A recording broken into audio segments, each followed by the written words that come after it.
Melancholy and the awakening of genius are said to be inseparable. Yet for most, there is an abundance of sorrow and only a trace of genius, barely any philosophical comfort, only the vacant, melancholic stare asking, "What to do, what to do?" In this, melancholy attempts to become knowledge, striving to perceive clearly. But the deeper truth is that melancholy is knowledge itself. The poison becomes the cure. This presents a devastating insight. The order of the elder is grounded in the madness of the elder. What is taken as order is itself a form of madness. To this, one might add a paradoxical conclusion. Whether there is a unity or not, both unity and multiplicity simultaneously are and are not, appear and do not appear, in countless ways relative to themselves and to each other. In one of Plato's dialogues, Socrates claims that the greatest blessings arrive through madness, a divine madness. This inspired madness is described as a gift granted by the Muses, Dionysus, Apollo, and Aphrodite, or Eros. Within that same dialogue, the divine banquet appears as a metaphysical realm of contemplation and vision. For Plato, the act of contemplating eternal ideas rises above rational thought and cannot be captured through discursive analysis. The intense longing for this divine contemplation is imagined as a yearning for wings, the lost ability to ascend toward the divine banquet. This deep desire reflects a craving for wholeness, for noetic integrity, and for a return to one's true divine identity, attained through dialectical inquiry, philosophical memory, and erotic madness. The hierarchies of gods, led by Zeus, are untouched by jealousy or passion and are not entangled in schemes or divine conflicts. These gods have no need for madness, especially not erotic madness, and so they are not philosophers. It follows naturally that they have no use for logos, much less for rhetoric. Though there may be a kind of celestial noise, there is no suggestion of meaningful discourse among the gods or between gods and mortals. In contrast, the Platonic philosopher, as a kind of divine madman, grows wings through dialectical transformation. This figure, an enchanted fallen soul under the spell of logos, is moved not by a madness imposed by the gods, but by a yearning that erupts from within, a longing for the divine banquet and for wisdom. Meanwhile, the other forms of madness described, poetic, telestic, and prophetic, are indeed of divine origin. Poetic inspiration comes from the Muses and carries with it elements of the three divine madnesses. Among these, poetic madness seems closest to Socratic Platonic philosophy, and therefore stands as its most complex rival. Telestic madness, being anagogic, leads the soul upward toward its forgotten origin through sacred rites and other purifying acts. These inspired telestic rituals, involving divine symbols and spiritual ascent, should not be mistaken as literal operations on the gods. To conflate animated cult statues with unseen metaphysical realities is to risk reinforcing an iconoclastic perspective, whether openly acknowledged or not. Some have misunderstood the nature of theurgic practice by placing too much emphasis on the idea that performing sacred acts implies acting upon the gods themselves, thereby reducing the entire practice to incoherence. Such misreadings fail to grasp the symbolic and metaphysical intent of the rites, and the deeper reality they aim to reflect. The inspiration known as prophetic madness, often credited with producing countless benefits, is most vividly demonstrated by the prophetesses at Delphi. This recalls the intimate connection between the Delphic sanctuary of Apollo and the philosophical self-knowledge so essential to Socratic thought. Socratic prophecy seems to blend the human craft of analytical division with a divinely bestowed madness. It is a fusion of reason and inspired insight, balancing madness and self-control. This Apollonian form of prophecy is closely linked with the practice of philosophy, and thereby with rhetoric in its broader, more elevated form. Here, rhetoric becomes a tool not merely of persuasion but of guiding souls, functioning like a sacrificial priest who uses dialectical methods, definition, division, and synthesis, to lead others. Yet this figure is not to be mistaken for a model of true theological understanding, nor should the rhetorician fall victim to their own seductive power of speech. Such individuals risk becoming deluded believers, clinging to an ideologically colored ability to speak about truth or nearly any subject, which can render them increasingly difficult to engage with. There is a warning here. The philosopher must be wary of turning sacred words into fixed scripture. The written word can seduce one into the illusion of possessing irrefutable truth, though that truth may be far from actual understanding. In such cases, philosophy itself risks becoming as corrupting as sophistry, or worse, when it no longer serves the love of wisdom but instead fosters dogma and fanaticism. Prophetic madness, however, differs entirely from academic suspicion or rigid intellectualism. Those truly inspired, the prophets, are described as entering a state of divine ecstasy, speaking truths beyond their conscious knowledge. To be in such a state is to be filled with a god or a guiding spirit, much like the sacred Egyptian statues that were believed to contain the presence of a deity within them. In a similar way, both the physical human form and the ritual objects of the sanctuary, statues, images, and symbols, were seen as vessels animated by an inner soul, a life-giving and self-moving principle. An example of one who possessed all four forms of divine inspiration is Orpheus. According to a Neoplatonic interpretation, these four forms serve the soul in its ascent and return to its divine origin. Through poetry and music, the disordered aspects of the soul can be harmonized. The sacred rites and mysteries associated with Dionysus help restore the soul to wholeness and awaken its higher, intellectual activity. The prophetic inspiration given by Apollo gathers the soul into unity, bringing its scattered parts into alignment. The myth of the charioteer, as interpreted in this philosophical tradition, sees the charioteer as the highest noetic aspect of the soul. The charioteer's head represents the innermost summit, the ineffable center of the soul capable of union with the One. And so, in the final stage, the inspiration of love carries the unified soul upward, joining this inner summit to the divine realm and to intelligible beauty.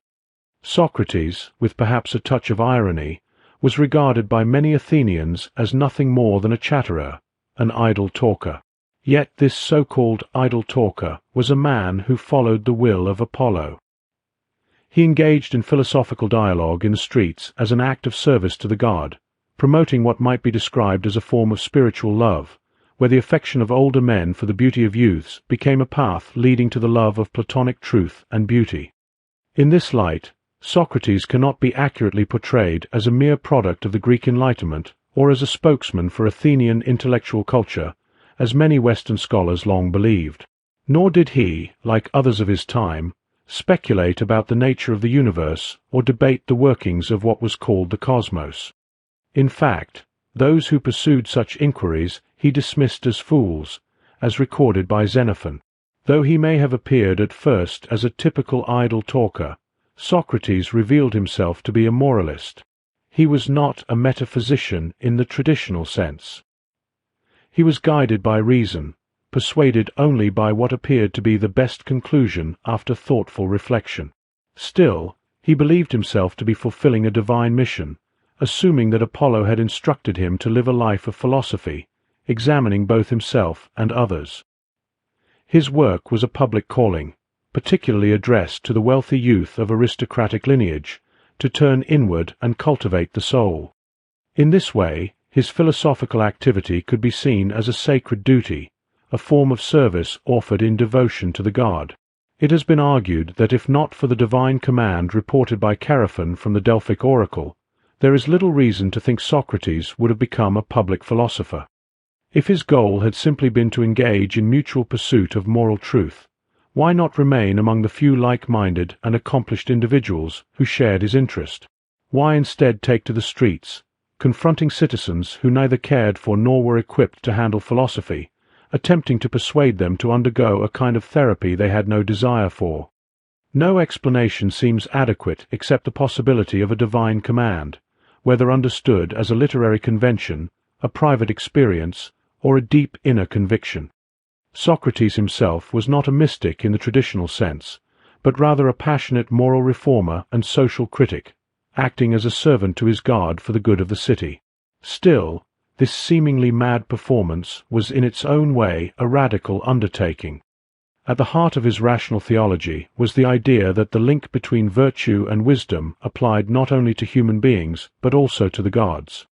For Socrates, there could be no double standard, no separate morality for gods and for men. Despite their divine nature, the gods of Socrates could easily appear to his fellow citizens as rational constructs, invented not to inspire awe, but to reflect the order of reason and ethical consistency. Socrates seemed to understand his own rational approach, and his shift from acknowledged ignorance to confident public engagement in political and moral matters, as guided by a supernatural presence, a daemonic voice that acted as his inner guide. At the entrance to his home, he kept two sacred objects, one an unshaped stone known as Apollo of the Ways, and the other a herm, a pillar with a carved head at the top and a phallus at its center. Like any other Athenian, he tended to these with proper ritual care, reflecting a deeply traditional side of his character. Yet behind this conventional devotion there appears to be a more hidden or esoteric aspect of Socrates, whether this side is real or a dramatic invention. This side mirrors the madness of Orpheus, the mythic singer touched by divine inspiration. Within the broader Hellenic tradition, Orpheism and Pythagoreanism could be seen either as small religious movements or as expressions of a radical spiritual vision, offering a revised understanding of the human being and the cosmos. These movements carried teachings with roots that may stretch back to Egyptian and Anatolian traditions and stood in stark contrast to earlier forms of Greek religious thought. Central to the Orphic worldview was a belief that the soul's destiny was to reunite with the divine, a goal accomplished through ascent and remembrance.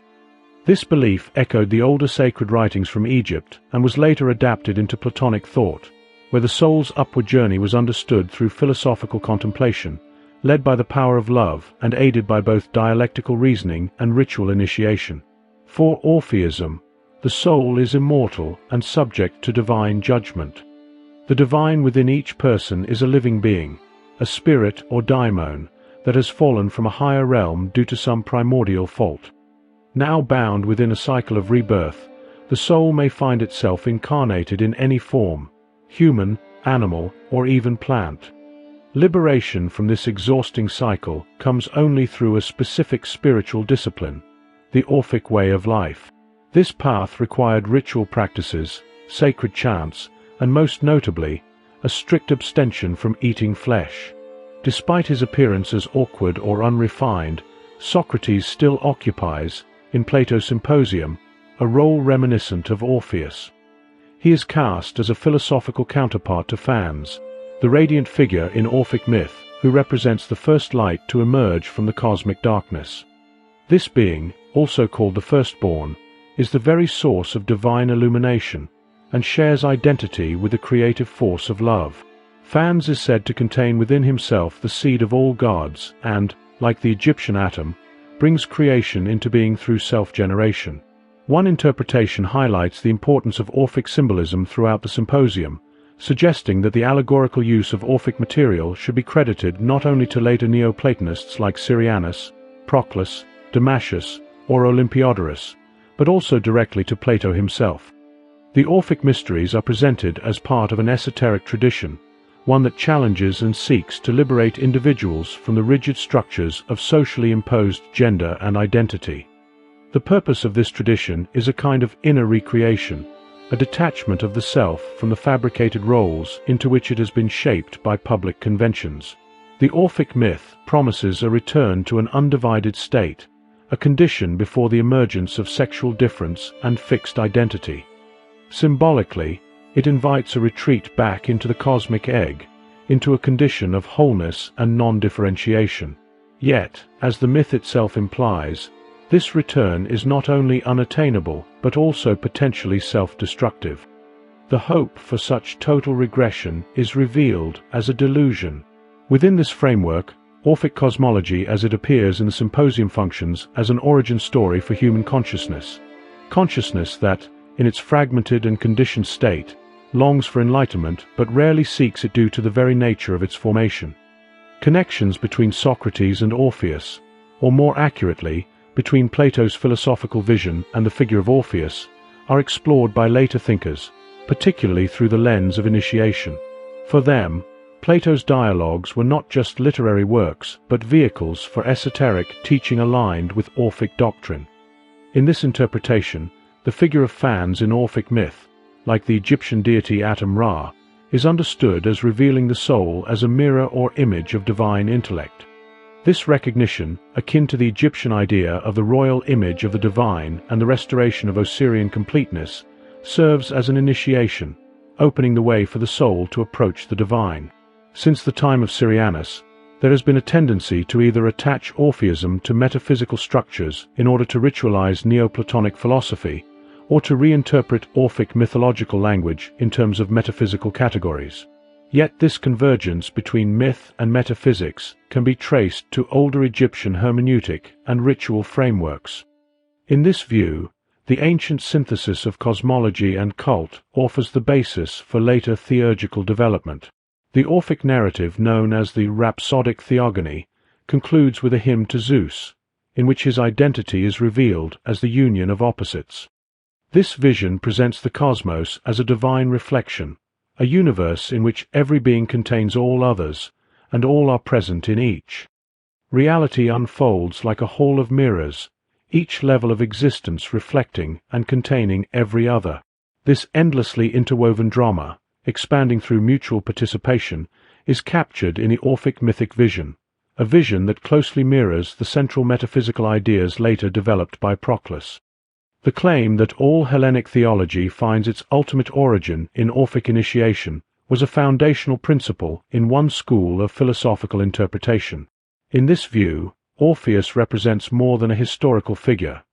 He becomes the archetype of a metaphysical structure, the beginning point of theological vision. The name and image of Orpheus function as a spiritual and philosophical cornerstone, serving as a symbol of a sacred origin rather than as a literal person from the distant past. Though this perspective belongs to the realm of mythic genealogy, it was widely accepted among those who followed the ancient Hellenic tradition, forming one of its most enduring foundations. This image of the esoteric Orpheus carries more weight for that tradition than the interpretations of modern scholars who often present their reconstructions as final truths, in contrast to the symbolic self-descriptions, theological imagery, and sacred myths embraced by the tradition's own adherents. In the later Platonic tradition, those known as fighters, members of a sacred lineage, saw themselves as defenders of the highest and noblest form of philosophy, the Cronian way of life. These thinkers believed they were part of a living Platonic chain, a continuous line of spiritual teachers who shared the belief that all human beings possess an inner divinity and must awaken to that truth. This path of inner ascent was upheld by a succession of divinely inspired teachers, who not only taught but also lived the mysteries revealed in Platonic philosophy. In a society where political ideology had elevated imperial legitimacy to metaphysical heights, Neoplatonists naturally developed and promoted a theology of spiritual lineage. By the time of the final generation of these thinkers, a mythology had already formed around their tradition, supported by various genealogies, some genuine, others forged, to establish a sacred history of the caste. The original winged souls of this golden chain were Orpheus, Pythagoras, and Plato, but as time passed, later philosophers such as Porphyry, Iamblichus, Syrianus, and Proclus were also regarded as divine figures. One description portrays a revered teacher as being overtaken by divine longing for the true goal of philosophy, a sign that reflection on theological and philosophical truths was seen as a pathway to divinization. Engagement with Platonic mysteries was even said to induce a state of divine possession, similar to ecstatic rapture. Certain dialogues, those exploring cosmology, politics, love, and knowledge, were viewed as expressions of this sacred enthusiasm, capable of awakening the soul to its divine nature. According to this lineage, Plato received a complete understanding of the divine from earlier Orphic and Pythagorean sources. While the structured dialectic that Plato developed may not be found in those earlier teachings, both Orpheism and Pythagoreanism, regardless of how varied their interpretations might be, were believed to originate from even more ancient Egyptian and Babylonian revelations. Plato, seen as a divine figure himself, brought form and clarity to this inherited wisdom, uniting the visionary style of the Pythagoreans with the analytic method of Socrates. In this context, Socrates' method is characterized more by demonstration than revelation. The philosophical teacher of both Hermias and Proclus described a profound harmony between Orpheus, Pythagoras, and Plato, and portrayed Socrates as a kind of savior, a divine emissary sent into the world of change to guide fallen souls back toward the divine banquet. This redemptive role attributed to Socrates mirrors that of Orpheus. Though the original meaning of salvation was once tied to civic generosity, the honors granted by society to local benefactors and heroized figures. Yet from a metaphysical standpoint, true salvation, the soul's immortality and return to its origin, is a gift granted by benevolent deities. One such figure is the Chaldean Hecate, envisioned as a life-giving power or formless cosmic fire, central to those seeking liberation. For those devoted to spiritual ascent, Hecate was thought to govern the passage between human and divine realms, capable of either aiding the soul's upward journey or compelling its return to the lower world. The souls of genuine philosophers, in their divine likeness, are not completely severed from the contemplation of the eternal forms. In a symbolic sense, they still follow the celestial procession described in Plato's dialogue, companions of the gods like the idealized Socrates represented in later thought. Socrates is seen as a vessel of divine purpose, and his educational method is understood as part of the salvific tradition descending from figures like Homer and Orpheus. His philosophy is perceived not merely as rational inquiry, but as a divinely inspired and beneficial form of madness. Both Orpheus and Socrates are thus envisioned as spiritual initiators, mystagogues capable of unveiling the supreme vision of the forms, a revelation considered to be the highest form of initiation. Before interpreting the myth in the dialogue, it is explained that Socrates speaks in a state of inspiration, addressing hidden mysteries. Orpheus, similarly, is seen as a pure embodiment of the mythic soul guide, like Chiron the centaur, who also bridges the divine and the human. In this role, Orpheus represents the harmony between wisdom and music, guiding souls through his sacred art. Philosophy is regarded as the highest form of art and the highest expression of music. Socrates himself affirms this in his dialogues. Therefore, those poets and musicians who serve as true exemplars are described as inspired, though the word barely captures the full force of the original term, which implies being literally possessed by a god. Socrates, too, is described as being filled with divine presence, even declaring himself to be a seer, a prophet, whose words are not entirely his own. In such moments, it is understood that the divine itself speaks through the human medium, as the inspired individual speaks without conscious knowledge of the truths being expressed.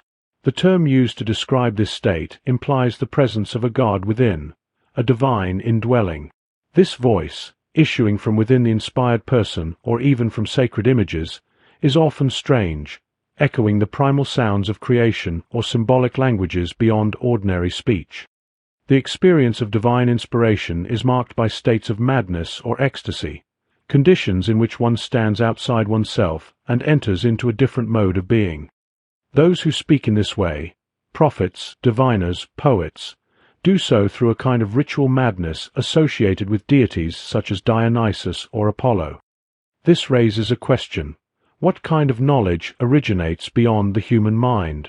True divine knowledge, in this view, comes only when the individual self is silenced. Socrates believed that when the divine enters the poet, it drives out the poet's rational mind. The inspired figure becomes mindless, in a certain sense, no longer in possession of intelligence, and yet may utter many beautiful and true things without knowing what they mean. Because of this, poets resemble diviners, and Socrates places poets, seers, oracles, and prophets all in the same category, those who speak truth unknowingly. They are unaware of their ignorance, and yet claim a wisdom that flows from a source beyond them. Though what they say may in fact be true, they are not able to discern the truth within their own utterances. Their speech acts as a vehicle for the divine voice, a guiding presence that leads others toward truth, but may also mislead, as seen in myths where even the gods deceive mortals. One interpretation suggests that such deception has a hidden, esoteric meaning accessible only through secret or mystical insight. Thus, myths and sacred traditions may serve an educational purpose, being both instructive for the uninitiated and more profoundly inspired, and therefore more philosophical, for those who are prepared to receive deeper truths. Some philosophers, when comparing figures such as Homer and Plato, suggest that Homer is an ecstatic and inspired poet who reveals absolute truth directly through divine contact. Plato, on the other hand, is said to arrive at the same truths but presents them through rigorous and systematic reasoning. In this way, both the inspired and the rational serve the same purpose, but through different paths, one ecstatic, the other dialectical. In the ancient tradition, the very word for God is closely tied to the act of seeing or divining, suggesting a profound connection between divinity and revelation. This revelation often takes the form of myth, which must be approached with care, for its outward appearance serves merely as a veil or screen. Beneath that surface lies a deeper metaphysical truth, waiting to be uncovered by one who is truly inspired. Even the traditional image of Homer's blindness is treated symbolically, as a mark of his vision being not of the visible world, but of something transcendent and hidden. In this spirit, it is said that Socrates, as portrayed in philosophical dialogues, misjudges the way in which myths convey truth. To be a true seer is not merely to tell myths, but to interpret them in an inspired state. Interpreted signs are viewed as divinely spoken, and the seer becomes the first to receive the god's message. Yet because the seer often speaks in an altered state, another figure is needed to clarify and articulate the divine utterance. The role of the prophet complements the role of the seer, whose title itself is linked to mental power and the madness that accompanies divine inspiration. Divine philosophy is believed to have appeared not through human invention, but through the favor of the gods. It is seen as a luminous tradition, mirroring the shining forth of the first cosmic light in sacred myth. The primal brilliance that emerges from darkness, described through the imagery of the solar bird or the egg of night, is echoed in the realm of pure intellect, where the divine ideas are beheld. Socrates' description of the reality beyond the heavens is thus presented symbolically, in a manner akin to the Orphic tradition. The symbolic mode of speaking about the divine is characteristic of those who deal in sacred myths, and the myth described in the dialogue is understood to be both inspired and initiatory, possessing a theurgic function. Accordingly, the events and imagery in the myth are interpreted through a theurgical lens, and the domain beyond the heavens, where one contemplates the ideas, is linked to the Orphic conception of the triple night. The distinction between symbolic, inspired, and theurgic modes of expression is not clearly drawn. Instead, these forms are treated as converging paths that describe the soul's ascent to the realm of pure intellect and its eventual union with the divine source. These Orphic and Platonic elements of recollection are seen as forming an unbroken initiation into the mystic vision, one that allows the soul to reawaken its memory of divine truths. This raises a wider question. What does it mean to be possessed by a god, to be a prophet, in the context of older traditions, such as those of Egypt and Mesopotamia? In earlier periods, the Greek concept of knowing is often paired with the idea of seeing, though this vision is understood to be extraordinary, extending beyond ordinary perception. Within this framework, poets, oracles, prophets, and philosophers all share a similar status as bearers of divine insight. The sacred places where gods are believed to communicate with mortals, known as oracles, are not unlike the holy sanctuaries of the Near East, where the god speaks directly through the possessed priest or prophet. In such states of divine possession, the human becomes a vessel for something greater, and truth emerges not from the speaker's own understanding, but from the God within. A prophet, understood as an inspired seer, is one who becomes emptied of personal will and instead filled with the presence of a divine force, an individual in a state of possession, serving as the voice of the God. Even when this role takes on the character of a literary device or symbolic promise of salvation, it still carries with it the belief in a potent, almost magical authority embedded in the spoken word, something that could be wielded even by a persuasive public leader. Whether seen as a teacher illuminated by divine influence or as a traditional figure reciting sacred tales during religious festivals, the function of prophecy was often a form of ritual interpretation, continually affirming certain cosmic, philosophical, and political principles. The idea of the prophet in ancient contexts was not always elevated to the mystical heights later religious traditions would ascribe. Even in the early Hebrew tradition, a prophet could resemble a mere messenger, perhaps delivering politically charged communications between powerful figures. Over time, however, the concept of prophecy became burdened with theological interpretations, particularly shaped by Judeo-Christian traditions that idealized the prophet as a tormented visionary, often a literary genius. This idealization was part of a broader shift. Prophecy was increasingly seen not as an ecstatic or visionary event, but as a literary genre. As writing became the principal medium through which divine messages were believed to be transmitted, prophets were recast as scribes, and their oral utterances were transformed into texts.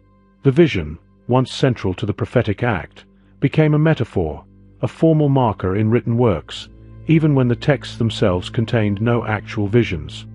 In this transformation, the experience of revelation was reimagined to align with the emerging authority of sacred writing. Within this view, the divine became a voice contained in texts alone, preserved and interpreted within religious and political structures. This evolution parallels earlier Babylonian traditions, where sacred writings held a privileged status. The concept of revelation there was associated with the idea of demonstration, suggesting that wisdom, unless disclosed, remained hidden and inaccessible. This framework supported the development of esoteric knowledge, linked to a deep and expansive understanding attributed to the ancient sages. These figures were believed to have received and preserved divine wisdom, entrusted with guarding the hidden teachings of the gods. In such a model, prophecy becomes a matter not only of possession or vision, but of written legacy, handed down by those trained to interpret and protect the sacred mysteries. Scribal wisdom, along with a broad understanding of secret things, was regarded as a divine gift. Certain privileged texts were believed to come from the mouth of Ea, and thus seen as the writings of Ea. According to tradition, Ea dictated his revelations to Adipa, a legendary sage among the Apkallu, mythical wise beings associated with the sea.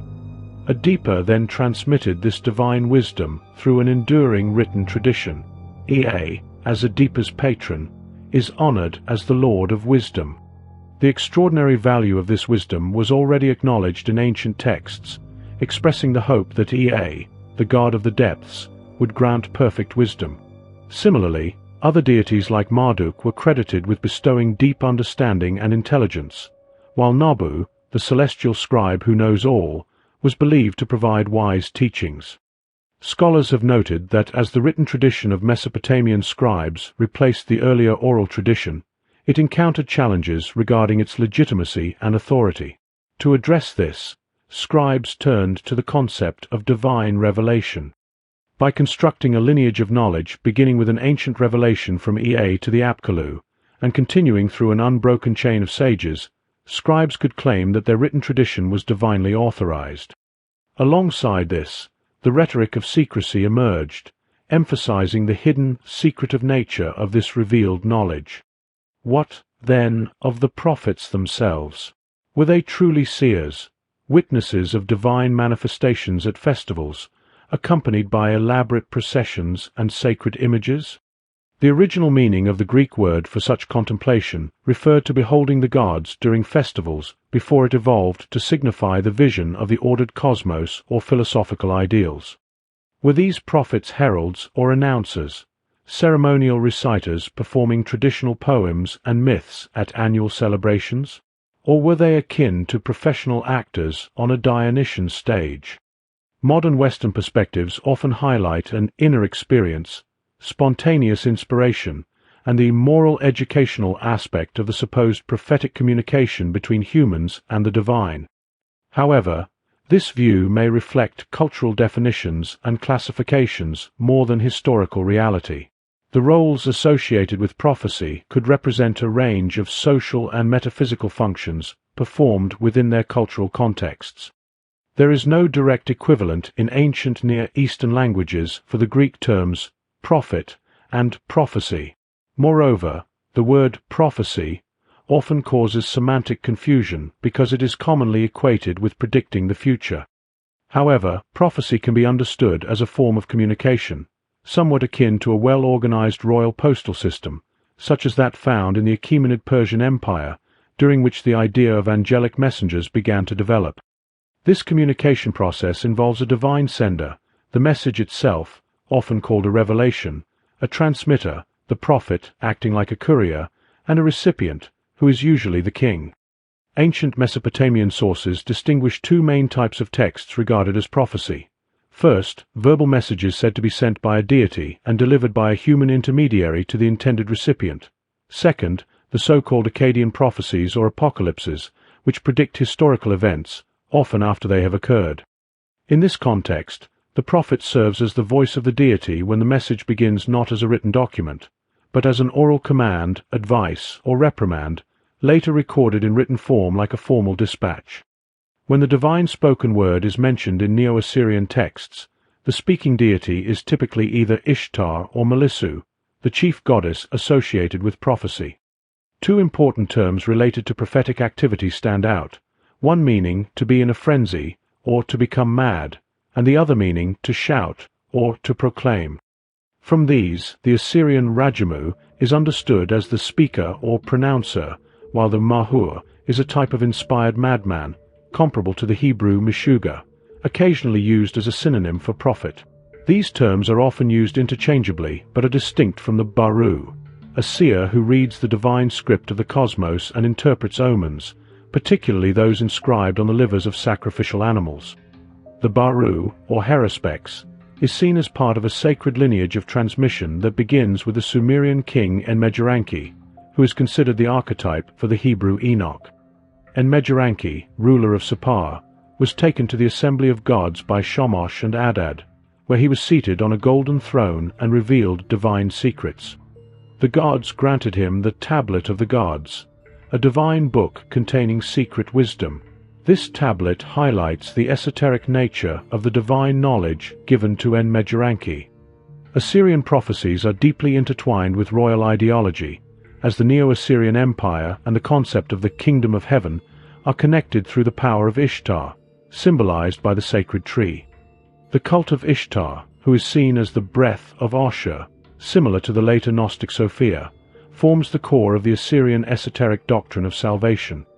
Within the imperial, universal context, prophecy, mysticism, and royal ideology cannot be separated. Gilgamesh stands as the ideal Assyrian king, while Ishtar is the divine mother who gives him birth. It is therefore unsurprising that an Assyrian prophetess identifies herself with Gilgamesh wandering the desert in search of eternal life. According to scholarship, for a spiritually pure person, union with God was believed to be possible not only after death, but during life as well. This belief forms the doctrinal foundation of Assyrian prophecy. When filled with the divine spirit, the prophet becomes not only the vessel for the goddess, but actually one with her, thereby gaining the ability to foresee future events. The aim of this process, which involves extensive spiritual preparation, was to transform the devotee into a living image of Ishtar, an androgynous figure completely beyond the passions of the flesh.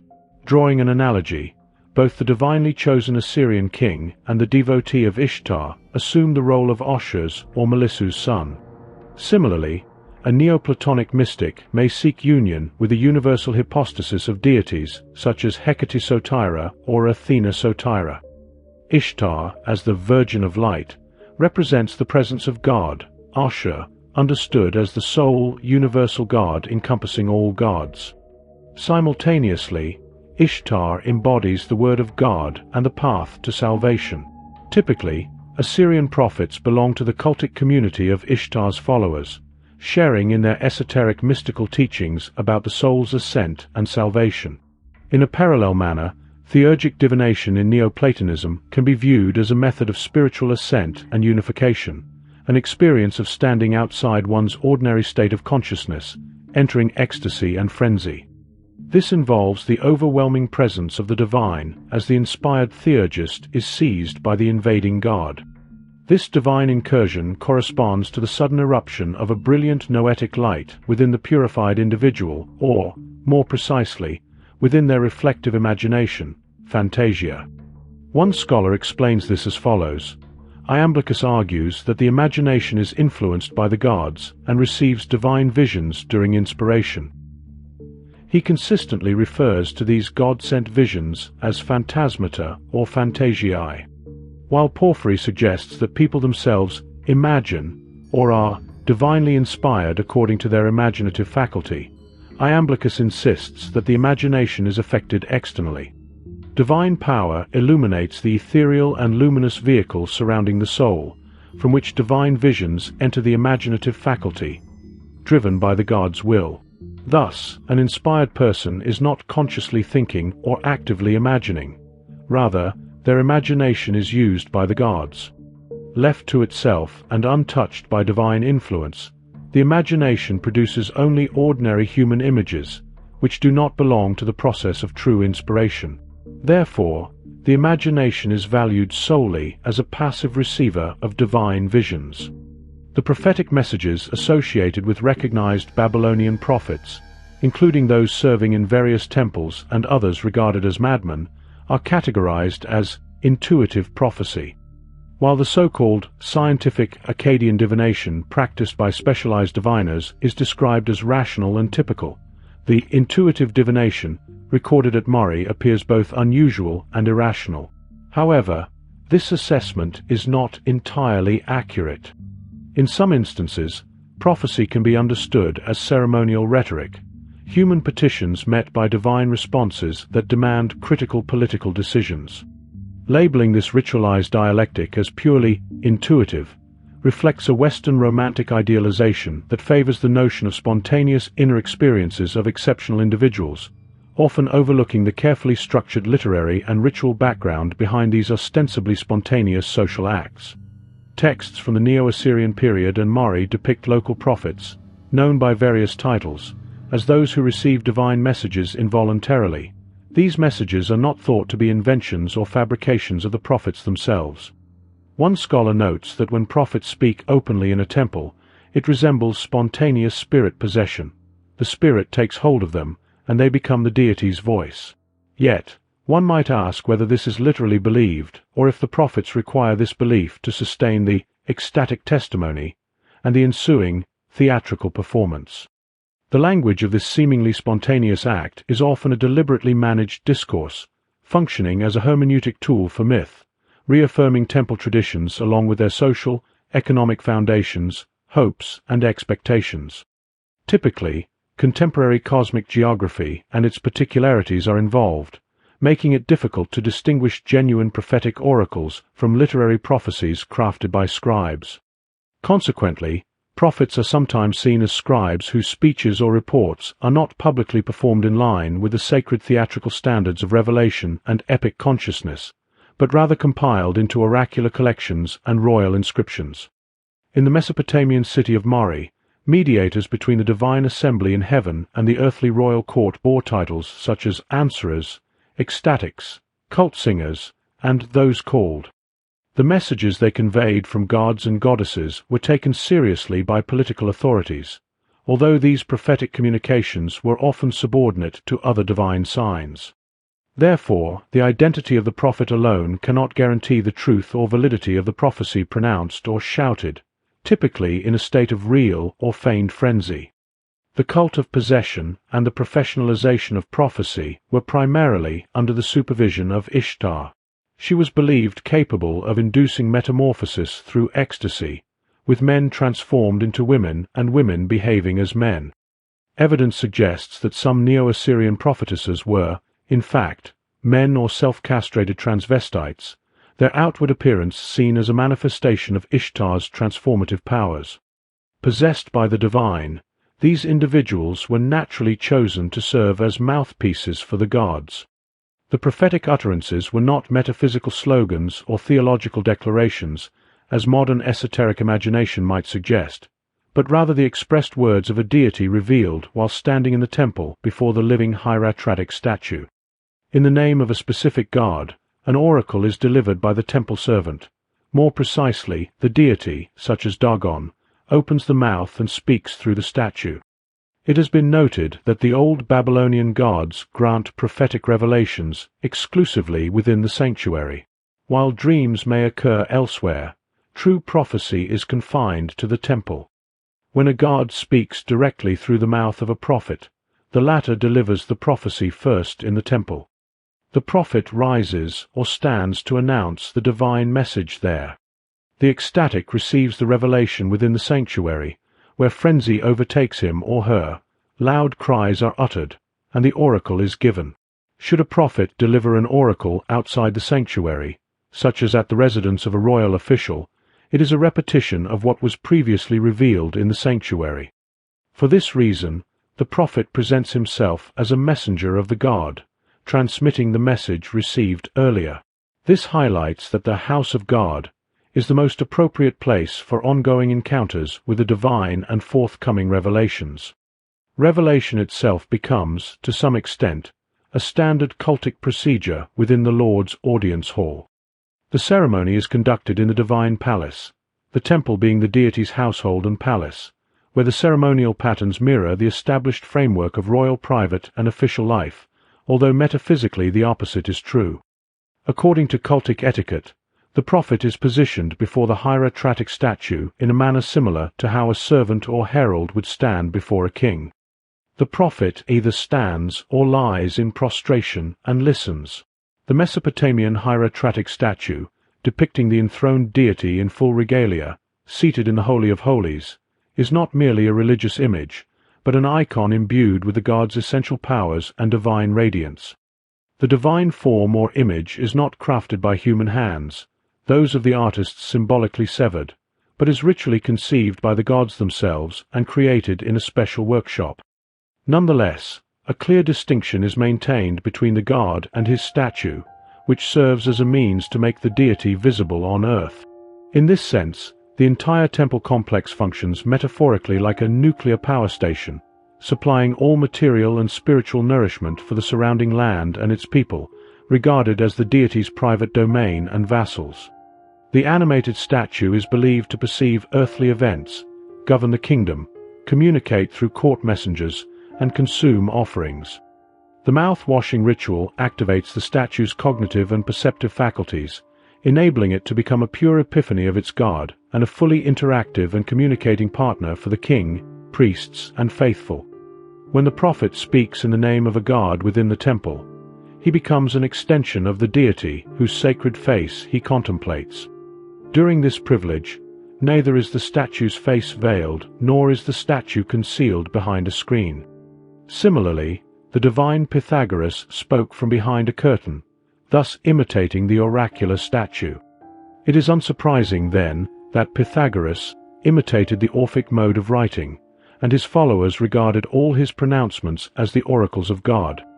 This encounter with a divine statue, whether veiled or not, serves as the ultimate model for mystical longing, contemplation, and union through liturgical communication involving sound, scent, and sight. To Plato's madness corresponds the Orphic frenzy, and to this Orphic frenzy corresponds the Mesopotamian prophetic madness, experienced as an ecstatic trance before the statue. The cultic context of prophetic frenzy helps explain why traditional divination practices are linked to this transformative, illuminating, and elevating presence in the place where the divine manifests. For Iamblichus, the Syrian Neoplatonist, divination and theurgical ascent coincide.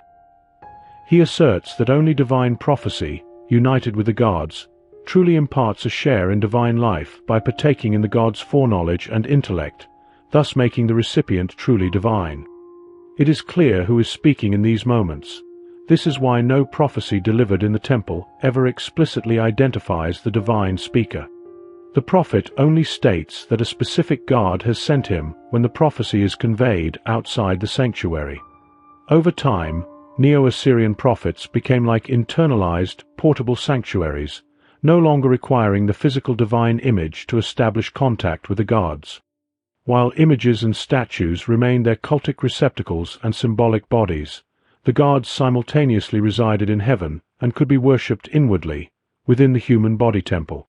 Thus, divine messages or revelations could occur outside the sanctuary. In late antiquity, A similar idea took hold among Neoplatonists, who believed that the prophetic spirit was not confined to any one place but was present throughout the cosmos, coextensive with God. At times, it appears that only the professional madmen are capable of receiving such divine messages and subsequently assisting the king, to whom all prophecies within the empire are presumably addressed or at least indirectly related.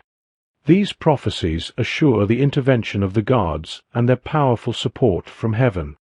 Whereas the older gods secured the king's success through their presence on earth as auxiliaries to his army, the later deities influence political and military outcomes by intervening from the heavens. In earlier prophecies, the battle where gods become involved remains within the human sphere. However, in later texts, the conflict takes on cosmic proportions. Turning briefly to the Egyptian priestly titles and their functions, it seems that in the later period of Egypt, rules of purity were imposed not only on the serving priests and ascetics, but on the general population as well.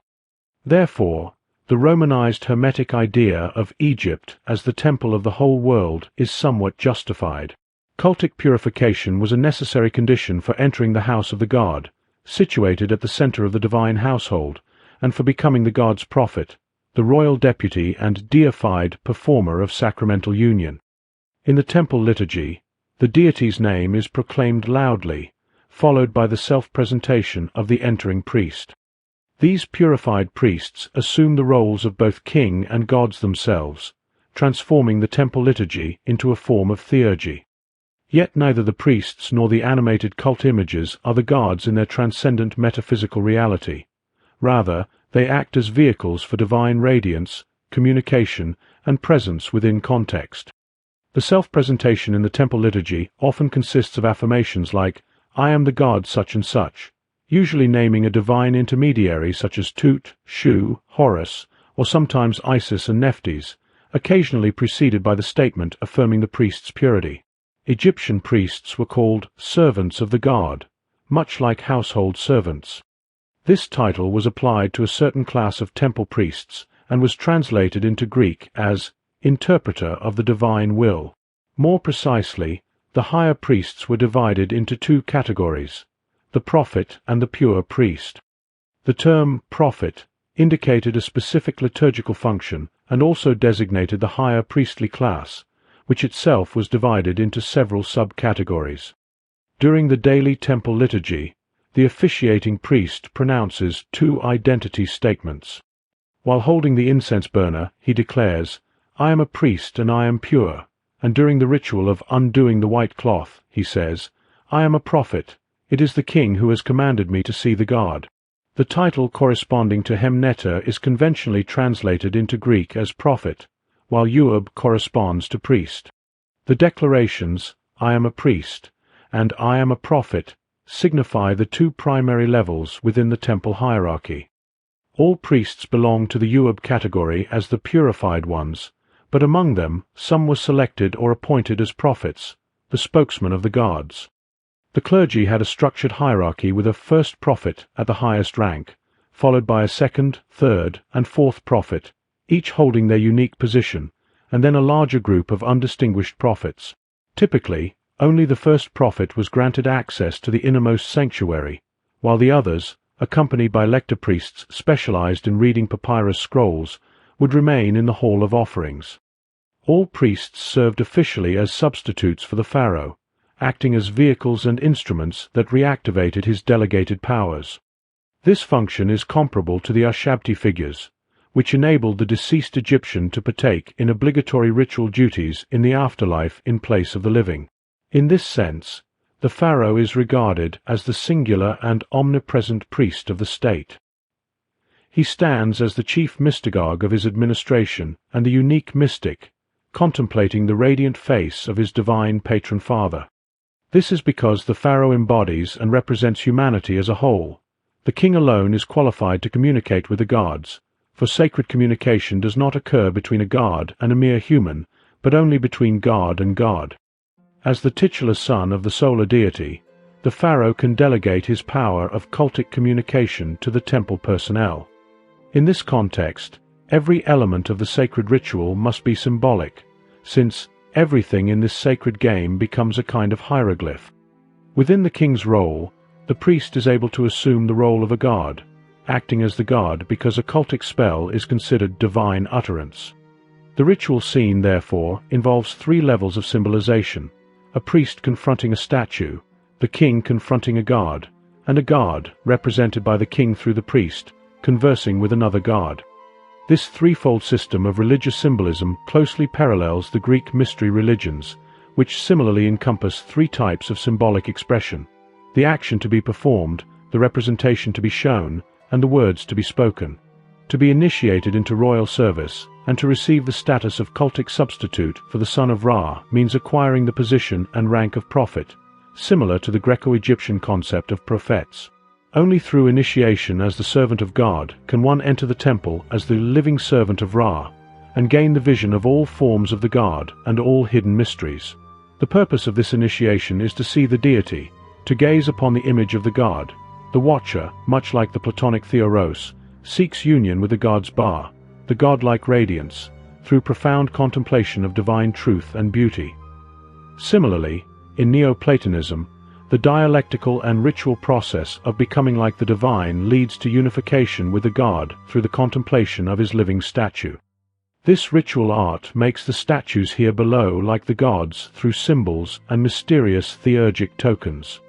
For Proclus, true divine madness is identified with the one of the soul, the highest point in one's psychic and noetic realm by which the theurgist is united with the one.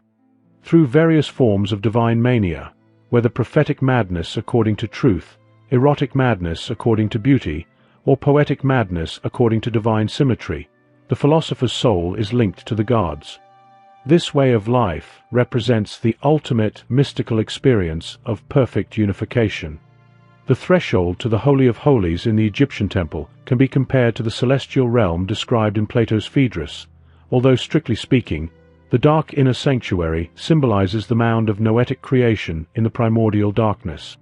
The prophetic path leading to liturgical and theurgic union, which was later romanticized as a personal mystical union, remains closed to ordinary mortals but open to the living pharaoh and his initiates, both the justified and blessed dead and the purified living priests, who served as formal cultic prototypes of the Platonic philosophers and mystics. It is said that the wooden doors of the sanctuary enclosing the divine image were called the doors of heaven, and when opened, ritual participants were projected into the divine realm. Within the temple's inner sanctum, all the energy of the divine bar that animates the sacred statues, reliefs, and the entire temple is concentrated. Some scholars from the 19th century may have erred in portraying the prophet, especially the Jewish political moralist and inspired demagogue, as an exceptional individual or religious genius, an extraordinary personality endowed with miraculous inner experiences. In most ancient contexts, however, prophethood functioned more like an official appointment, either by the king or by the patron deity, for temple rituals and service at the royal court. Regardless, the prophet, though officially a humble servant, held a role that granted or required access to the divine house, allowing them to witness its wondrous aspects and even to glimpse the face of the god.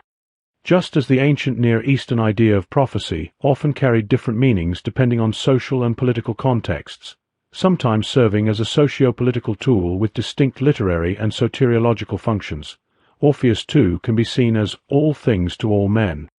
This aligns with the notion that there is only Orphic literature rather than a coherent Orpheism or a defined group of Orphics.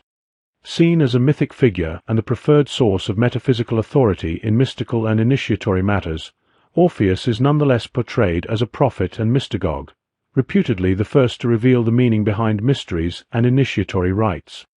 Given that Orpheism represents an ascetic and initiatory lifestyle, it is suggested that Orpheus did not establish an entirely new religion, but instead offered an esoteric reinterpretation and reformulation of existing mythologies, transforming Dionysian energy into a more Apollonian clarity. Those who found this path appealing might adopt Orpheus as their prophet, live according to Orphic discipline, and identify as Orphics. Renowned for his charms and incantations, Orpheus appears in many legendary accounts as the son of the solar god Apollo and the muse Calliope, or as a devoted follower of Apollo. Accordingly, Orpheus equates Helios with Apollo and Dionysus, though as a giver of oracles and a prophet, he is always described as a companion of Apollo.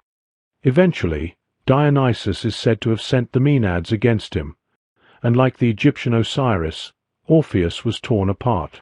It is important to recognize that the often emphasized contrast between the Dionysian and Apollonian aspects of ancient Mediterranean culture is a product of later speculative thought, particularly of German origin, rather than a reflection of genuine Hellenic religious experience.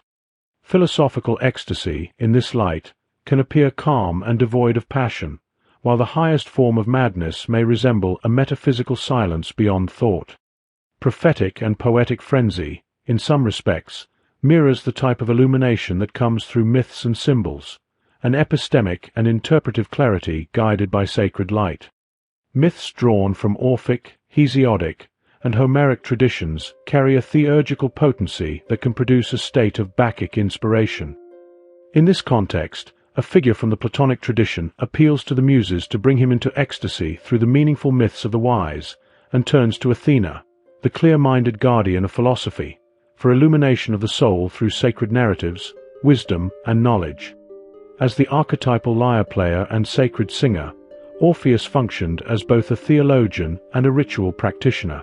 In certain versions of his death, he is said to have been struck down by a thunderbolt from Zeus. Like Prometheus, he was punished for revealing to humanity hidden knowledge, especially the mysteries surrounding the soul's descent into the world and its eventual return.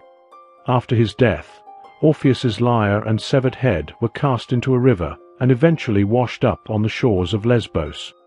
A temple to Dionysus in his Orphic form was later erected where his head, still singing and prophesying, was buried. His enchanted lyre was dedicated to Apollo, and his head gained renown as a source of oracles and divine insight. The question then arises, is Orpheus a prophet in the simple sense of someone who predicts the future, or does he embody a deeper function, as a theological agent or authority within sacred agreements and royal mandates, akin to those in Israelite traditions? In both interpretations, prophecy is tied to divination, resting on cosmological assumptions rooted in the ancient Near Eastern ideology of kingship. There, prophecy operates alongside dreams and visions as a means of affirming the identity and legitimacy of the ruler and defining the boundaries of their authority through divine communication. Some scholars argue that any definition of prophecy, beyond mere literary expressions or fictions, is inherently a scholarly construction. Written prophecies are always shaped by scribal practices. The very idea that a human could speak on behalf of the divine or replace the voice of a living God image is tied to specific historical and social frameworks of divine patronage. In the classical understanding, prophecy is the gift of interpreting divine will. A prophet, then, is someone who speaks for the gods and conveys their will to humanity, essentially serving as an interpreter. With this understanding, the term prophecy can be applied broadly to various acts of divine interpretation, both ancient and modern, beyond the boundaries of any one religious tradition. In the Hellenic tradition, it was believed that Pythagoras released his teachings under the name of Orpheus. Like the Orphic initiate, Pythagoras was said to have descended into the underworld and returned, emerging through the sanctuary at Delphi. Based on this, it has been suggested that Orpheus, as an inspired mystagogue, originally possessed the power not merely to raise the dead in a literal sense, but to guide the transformed initiates, the spiritually awakened, into the light of a higher intellectual life. This ascent is associated with a primordial state that existed before duality, a time when divine unity prevailed, symbolized by a single, undivided vision in contrast to the dual eyes of the Pythagorean dyad. However, it seems that the dominant religious and ethical tendencies of ancient Greek society may have resisted or suppressed Orpheus's original influence, transforming what was once seen as a profound spiritual triumph into a story of failure. Similarly, the figure of Ishtar, prototype of the Orphic Persephone, was believed to elevate the soul and restore it within a sacred cosmic structure, comparable to the Pythagorean tenfold pattern symbolized by the Assyrian holy tree. This act of reintegration resembles the mystical concept of union known to the Sufis.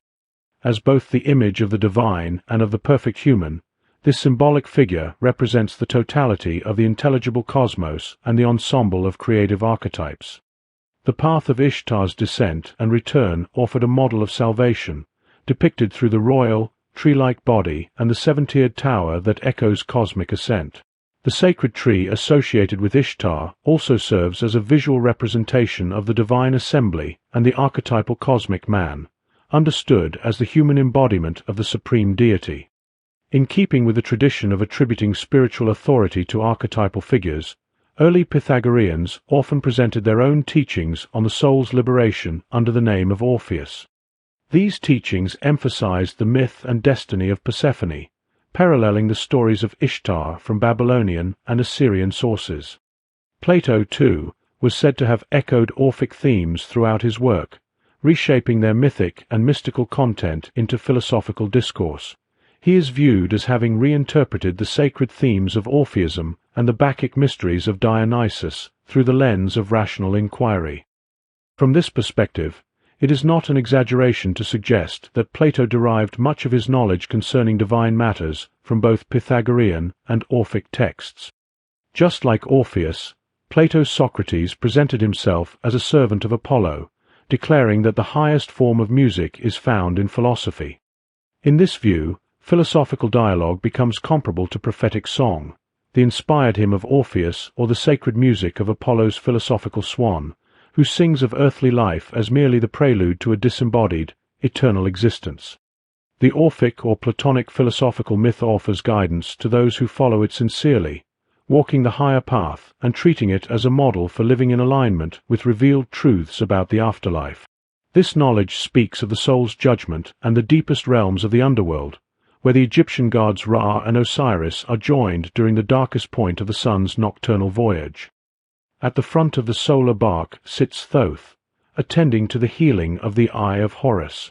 The bark itself becomes a sacred serpent whose fiery breath opens a path through the otherwise impenetrable darkness.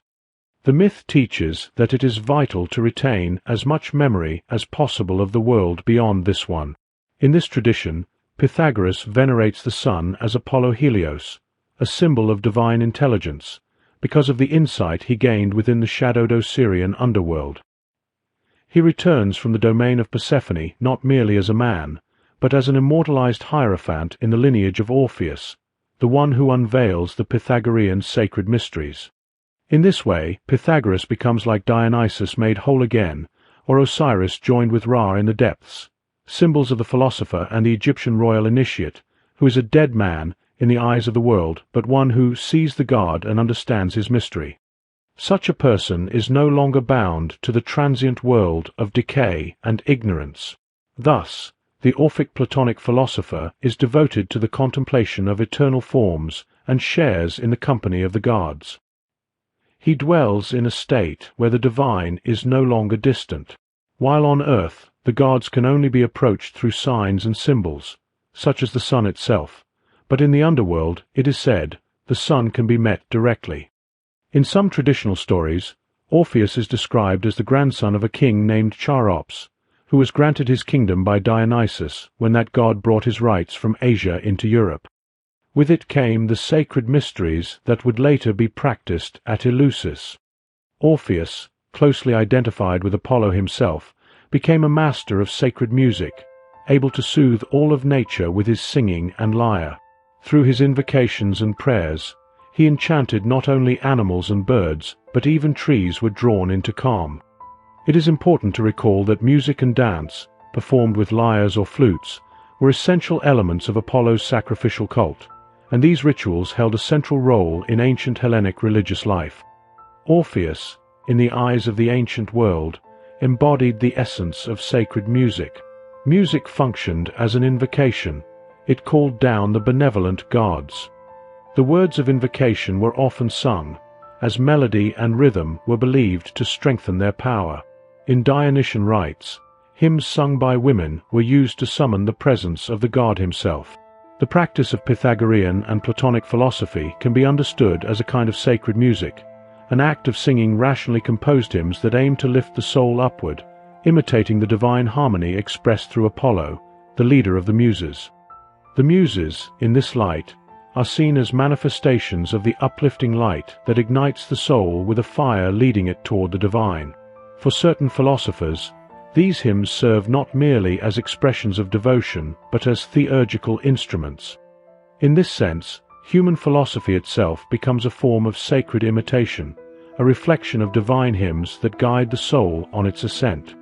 Orpheus, regarded as the archetype of the wandering seer, is associated with the power to soothe, to heal, to foresee what lies ahead, and to interpret the hidden meanings of the past.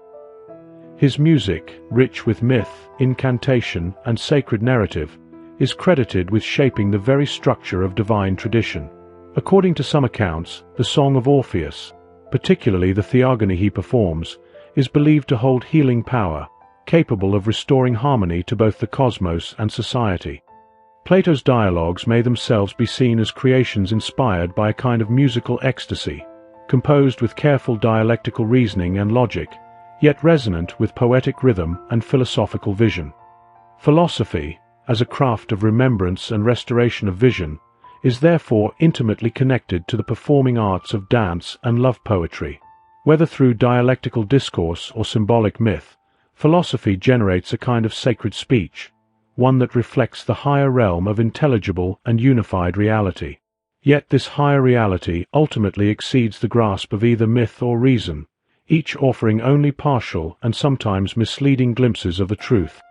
Still, the ineffable essence of wisdom, and perhaps of being itself, can be suggested through the cosmic movement expressed in ritual, seasonal festivals, and sacred performance. This ritual theatre, rooted in celestial motion, is designed to reflect the soul's journey of descent and return, manifestation and reunion with the source. Musical theurgy, as understood in ancient tradition, functioned as a form of spiritual memory, awakening the soul to its divine kinship with the gods. It was believed that such music came directly from the divine, offering the soul immediate contact with its celestial origins. Pythagoras was regarded as the first to compose this kind of ascending, soul-elevating music. The sacred names and invocations used in theurgic practice were seen as gifts from the gods themselves. One tradition tells of an Egyptian prophet who revealed the name of the god permeating the entire cosmos, a divine presence later identified with the solar god. In prayer, humans are thus called to direct their invocations to this divine presence through the symbolic structures of the heavens. These prayers, used both in visionary experiences and in ordinary ritual, are guided by a mystagogy grounded in symbolic meaning. They serve as a path of communication with the divine, honoring the god through celestial forms and sacred language. In the later Pythagorean tradition, the 7 strings of Orpheus' lyre were symbolically linked to the 7 celestial spheres, implying that the soul required the cithara to ascend through the heavens. The use of the lyre, or cithara, during rites of ascent is documented alongside the vocalization of the 7 vowels, which were believed to possess the power to lift the soul out of the darkness of irrational and lower existence, guiding it back toward the divine realm from which it originally came. This theurgical path, rooted in Orphic initiation, remembrance, reintegration, and elevation to a radiant, intelligible solar realm, was pursued by initiates of the Orphic and Bacchic traditions, those who revered Orpheus as a prophet and lived according to the Orphic or Pythagorean way of life. This purifying lifestyle, though shaped within Greek mystery traditions, was seen to have its archetypal roots in Egypt. Not necessarily transmitted in a literal historical sense, the ideal itself was viewed as Egyptian in origin. An ancient historian noted that the custom of wearing linen garments, observed among those engaged in Orphic and Bacchic rites, was in fact Egyptian and Pythagorean in nature, even if it appeared to be uniquely Greek in practice. It has been acknowledged that Orpheus, while blending elements from various Near Eastern traditions such as the Akkadian and Hittite, drew most heavily from the Egyptian metaphysical and ritual heritage. Not only were Egyptian cosmogonies adopted and reshaped, but the royal path of salvation, transmitted through temple initiation, interpretive teachings, and educational rituals associated with texts like the Egyptian Book of the Dead, was also adapted. These Egyptian themes, repurposed for a Greek audience, proved even more evocative in their visual and symbolic richness than the original formulations themselves. This vision of personal immortality, echoing Egyptian religious conceptions, was closely tied to the elevation of scientific knowledge as a form of spiritual liberation. Although formal demonstration or proof was often employed as a rhetorical strategy rather than a true epiphany of divine reality, science and logical inquiry came to be considered salvific, on the condition that they rest upon the belief in a mathematical order underpinning the created cosmos. Plato's model of scientific salvation, grounded in Pythagorean and sophistic notions of knowledge, belonged to a narrow elite. This small circle engaged in critical reflection and often ironic detachment from political convention and conventional education, treating their dialectical method almost as a form of spiritual awakening. According to this vision, the path to transcendence led through the rigorously defined world of geometrical reasoning, a Pythagorean form of salvation. Those who held this elevated view were intellectuals, often standing on the margins of society, contemplating alternative understandings of reality. Once reason, unevenly distributed among individuals, became the primary source of knowledge, the acquisition of truth itself took on an elitist and hierarchical character.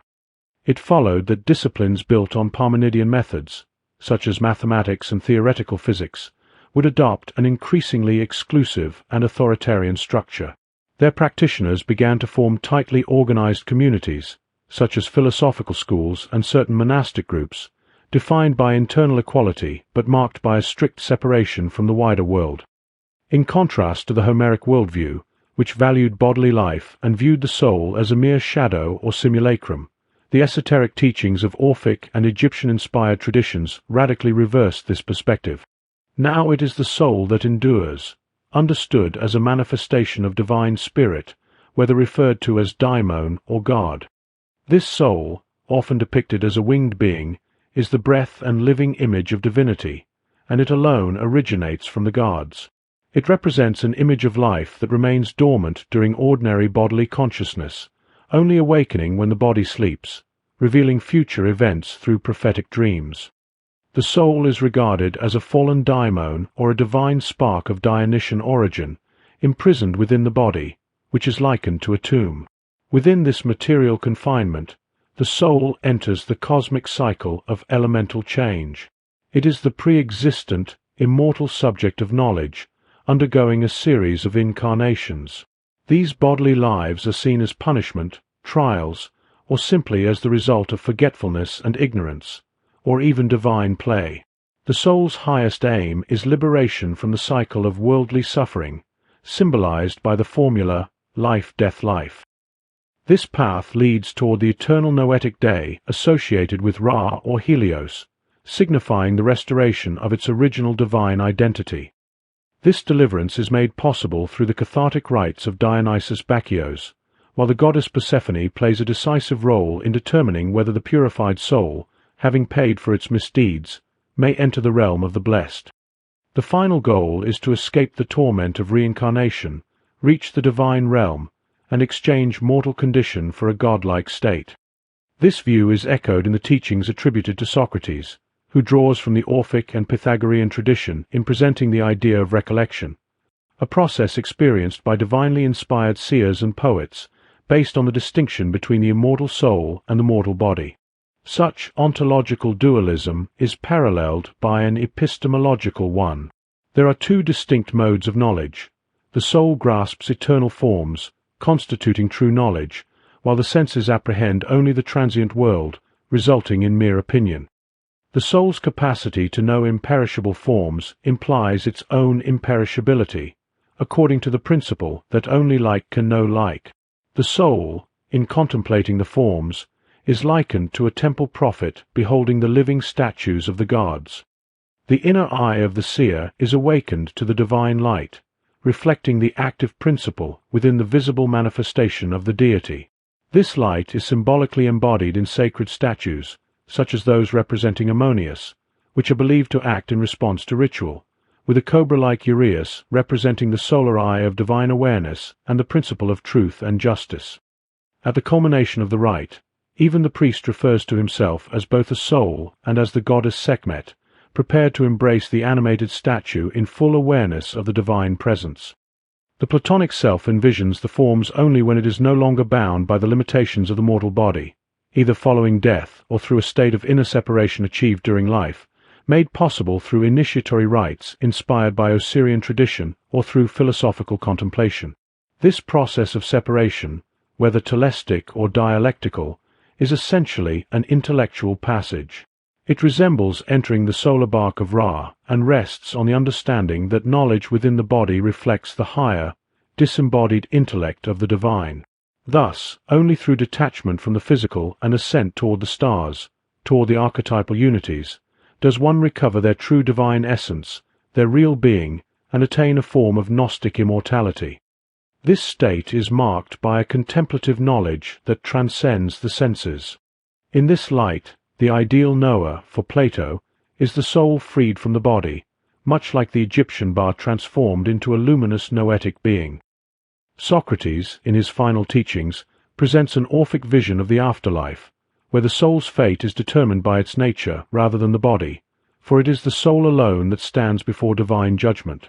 From this, it follows that only embodied beings, aware of their lower, image-like existence, can reflect on their condition and strive to become what they are in their ideal state. Philosophers, therefore, are those who yearn for this release.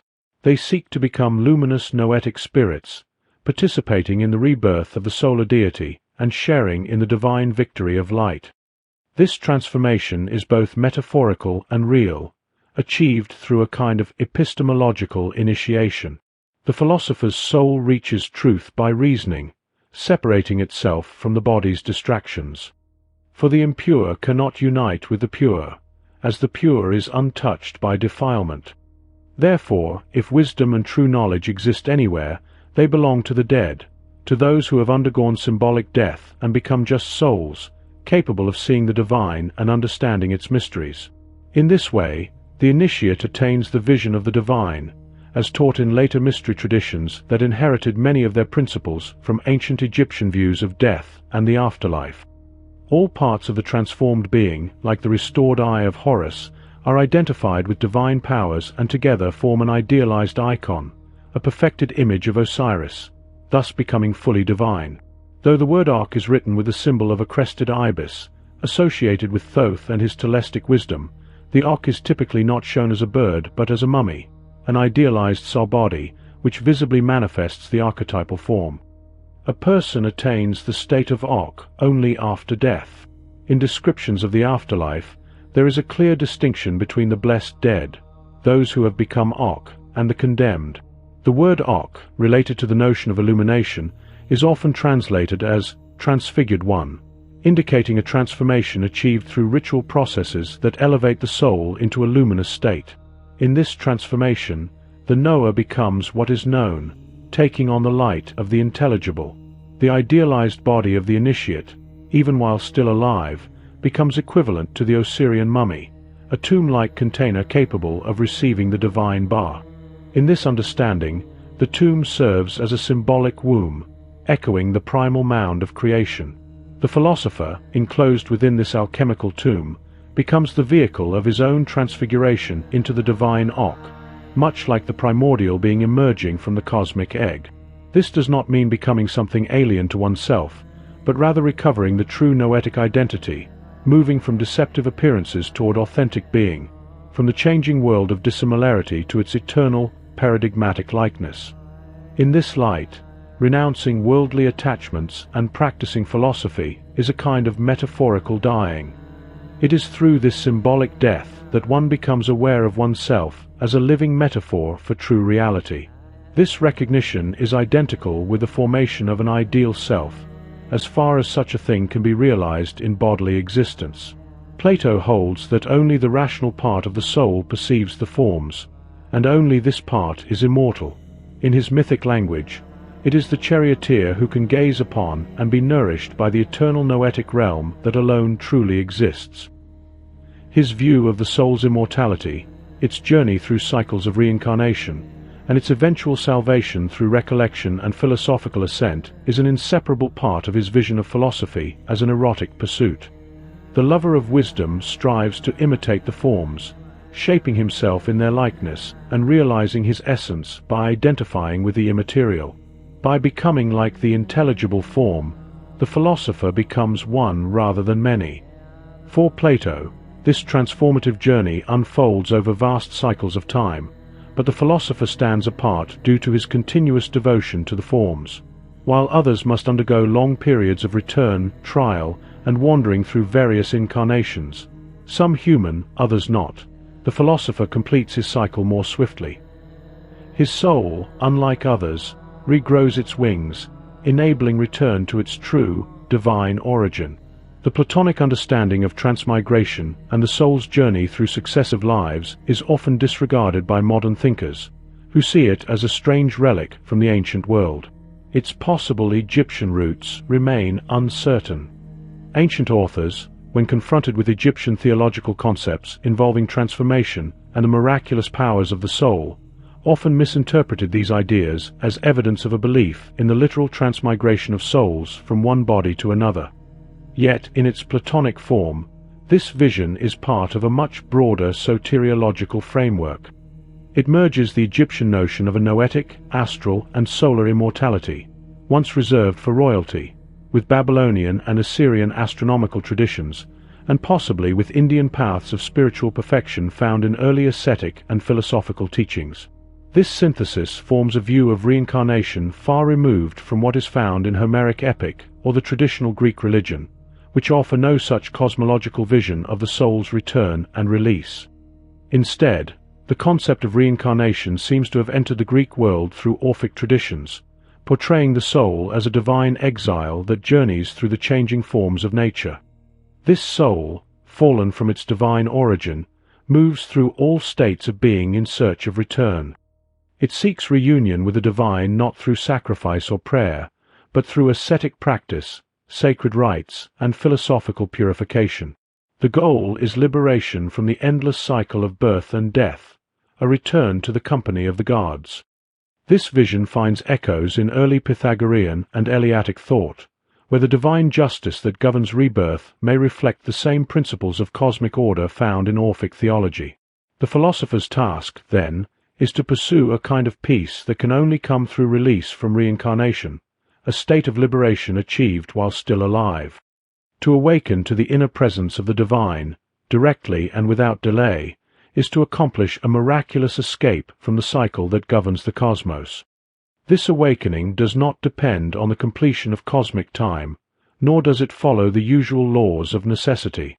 Rather, it represents a breakthrough, an inner realization of eternal life that transforms the soul in the here and now. The question no longer centers on where the soul goes after death, but whether one has already touched the eternal within, thereby rising above the cycle of becoming and stepping beyond the limitations of worldly existence. The Orphic cult, with its emphasis on purifications and initiations, remained far more private and esoteric compared to the public Hellenic festivals and mysteries, which were politically and spiritually centered around the Delphic sanctuary. In the evolving post-Homeric political culture, a clear distinction was drawn between public and private life, with public life regarded as superior, more rational, and more significant. Since both the cosmos and the structured human society were understood through rational principles, the inner religious experience, discovered as a path toward liberation, became linked with the private sphere and marginal esoteric groups.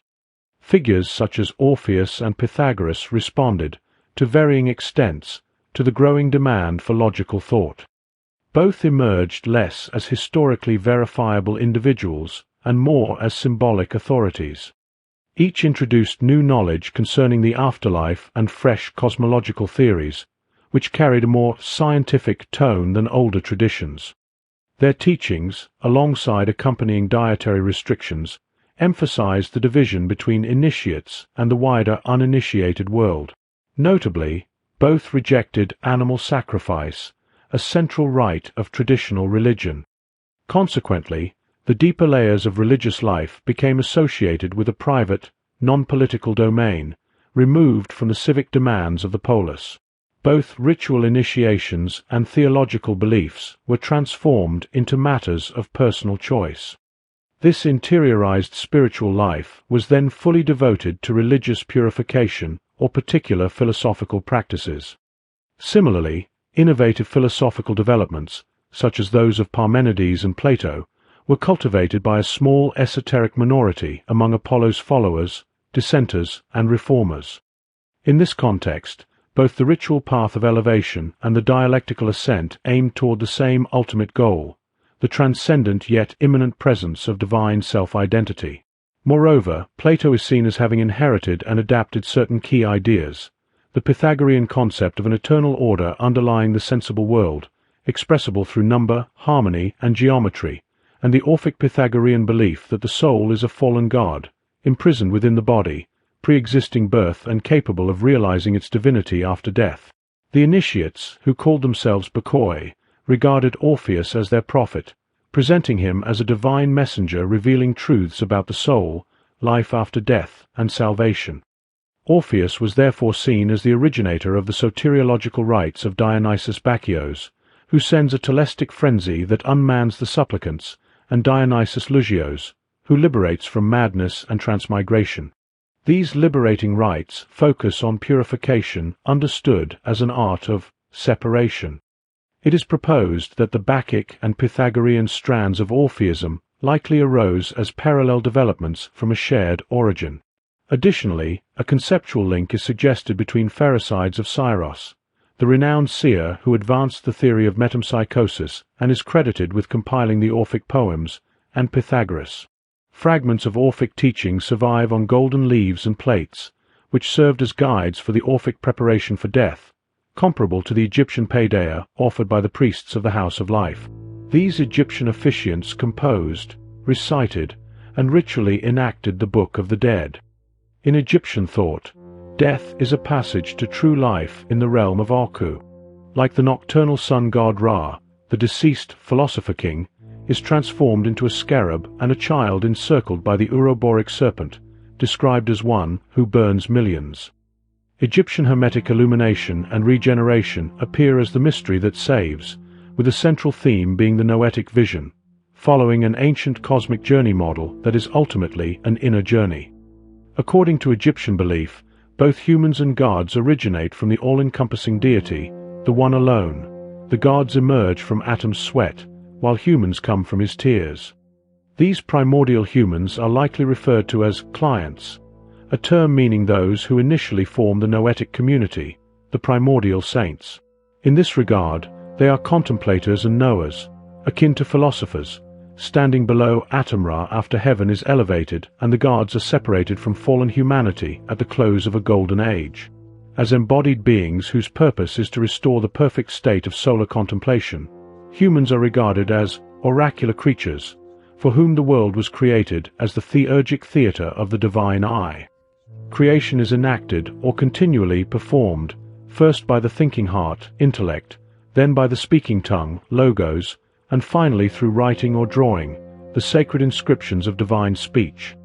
It is noted that writing simply manifests what is already implicit in the structure of reality, which is hieroglyphic in nature and resembles a form of Platonism.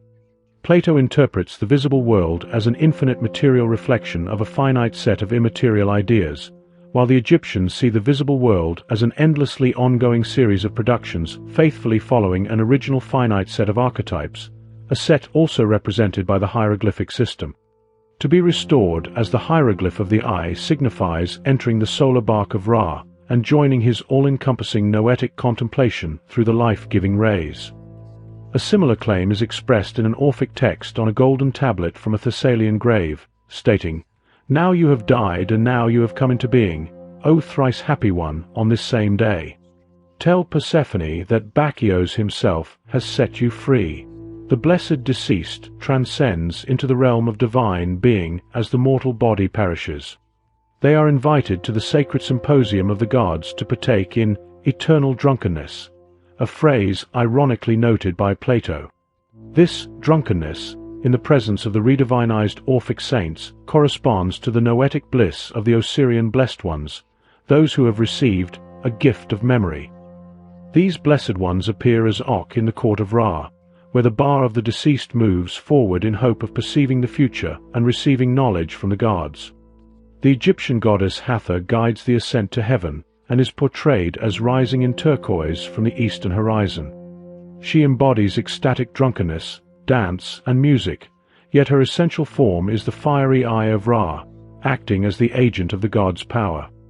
The deceased or initiate, described as one who knows things, and the sage, is identified not only with Osiris but also with Hathor, thus immortalized as the solar gaze and the fiery beauty of truth.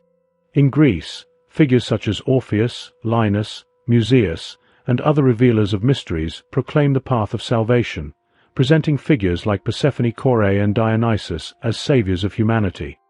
This Greece of Orpheus does not reflect the scholarly image of the glorified city-state of Athens, incomparable to the bureaucratic late-period Egypt or the Neo-Assyrian and Persian imperial cosmopolises.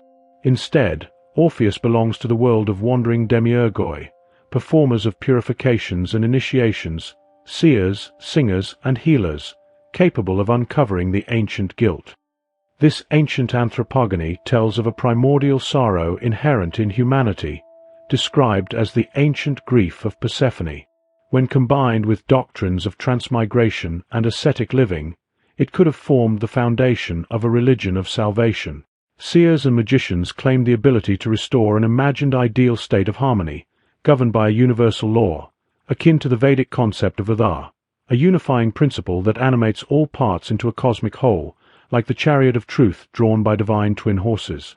Parmenides speaks of the axle of the chariot on which he rides, mentioning the rounded wheels, or whirling wheels, that carry him to the great open threshold where the daughters of the sun hasten toward the light revealed through the eye's rounded pupil. The symbol of the sun, linked to the Egyptian Aten, considered the egg of the primordial fire, is a rounded, sound-like image of the cosmic intellect, the object of contemplation and the focus of sacred glorification for the solar worshippers known as the Thothian apes of the East. Their significance lies in representing the divine community devoted to the sun god, into whose ranks the sun priest is initiated through hymn and prayer, becoming one with them by addressing the sun. Orpheus, as the archetypal singer, prophet, priest, and healer, reconciles unity and multiplicity with his prophetic lyre, weaving a song of harmony.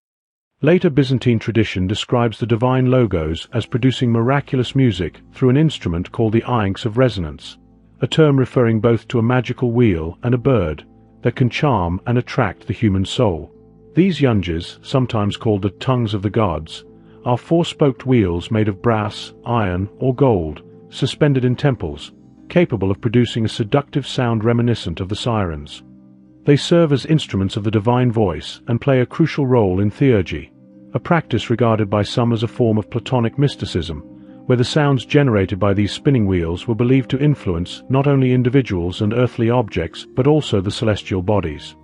Similarly, the music and voice of Orpheus have the power to move humans, animals, trees, stones, and even gods. Persephone herself is enchanted by his song and allows him to retrieve his deceased wife from the underworld. The Orphic song's enchanting effect parallels the sound produced by the iynx wheel. Its persuasive and seductive charm, capable of deceiving, belongs to Orpheus' divine instrument, the lyre. According to a Neo-Pythagorean scholar, Hermes crafted the lyre from a tortoise shell and gave it 7 strings before passing on the art of lyre playing to Orpheus.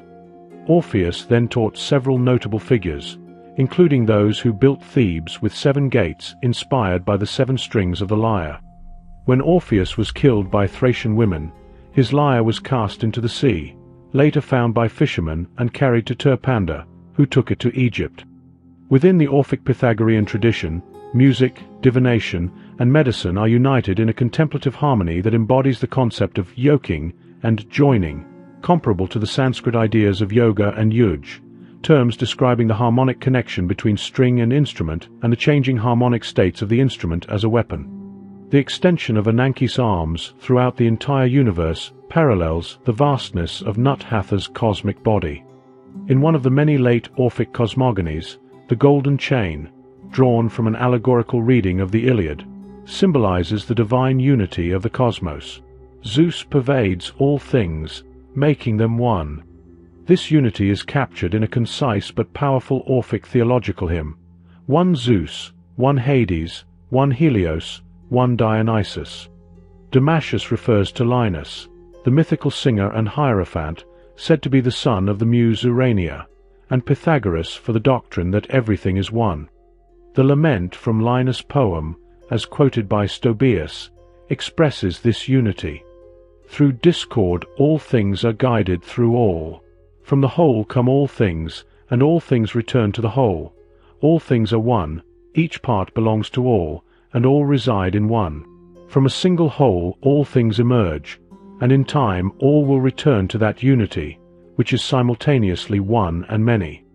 The cycle repeats endlessly, bound by no limit, eternally bounded yet unbounded. Death, undying, envelopes all things. Mortal things perish, but the underlying substance is immortal, eternally fashioned, yet changing in form and vanishing from mortal sight.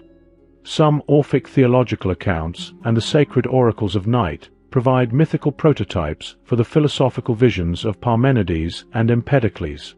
However, Plato shows little concern for fully acknowledging Orpheus and other ancient theologians, such as Musaeus and Epimenides, who trace all origins back to night.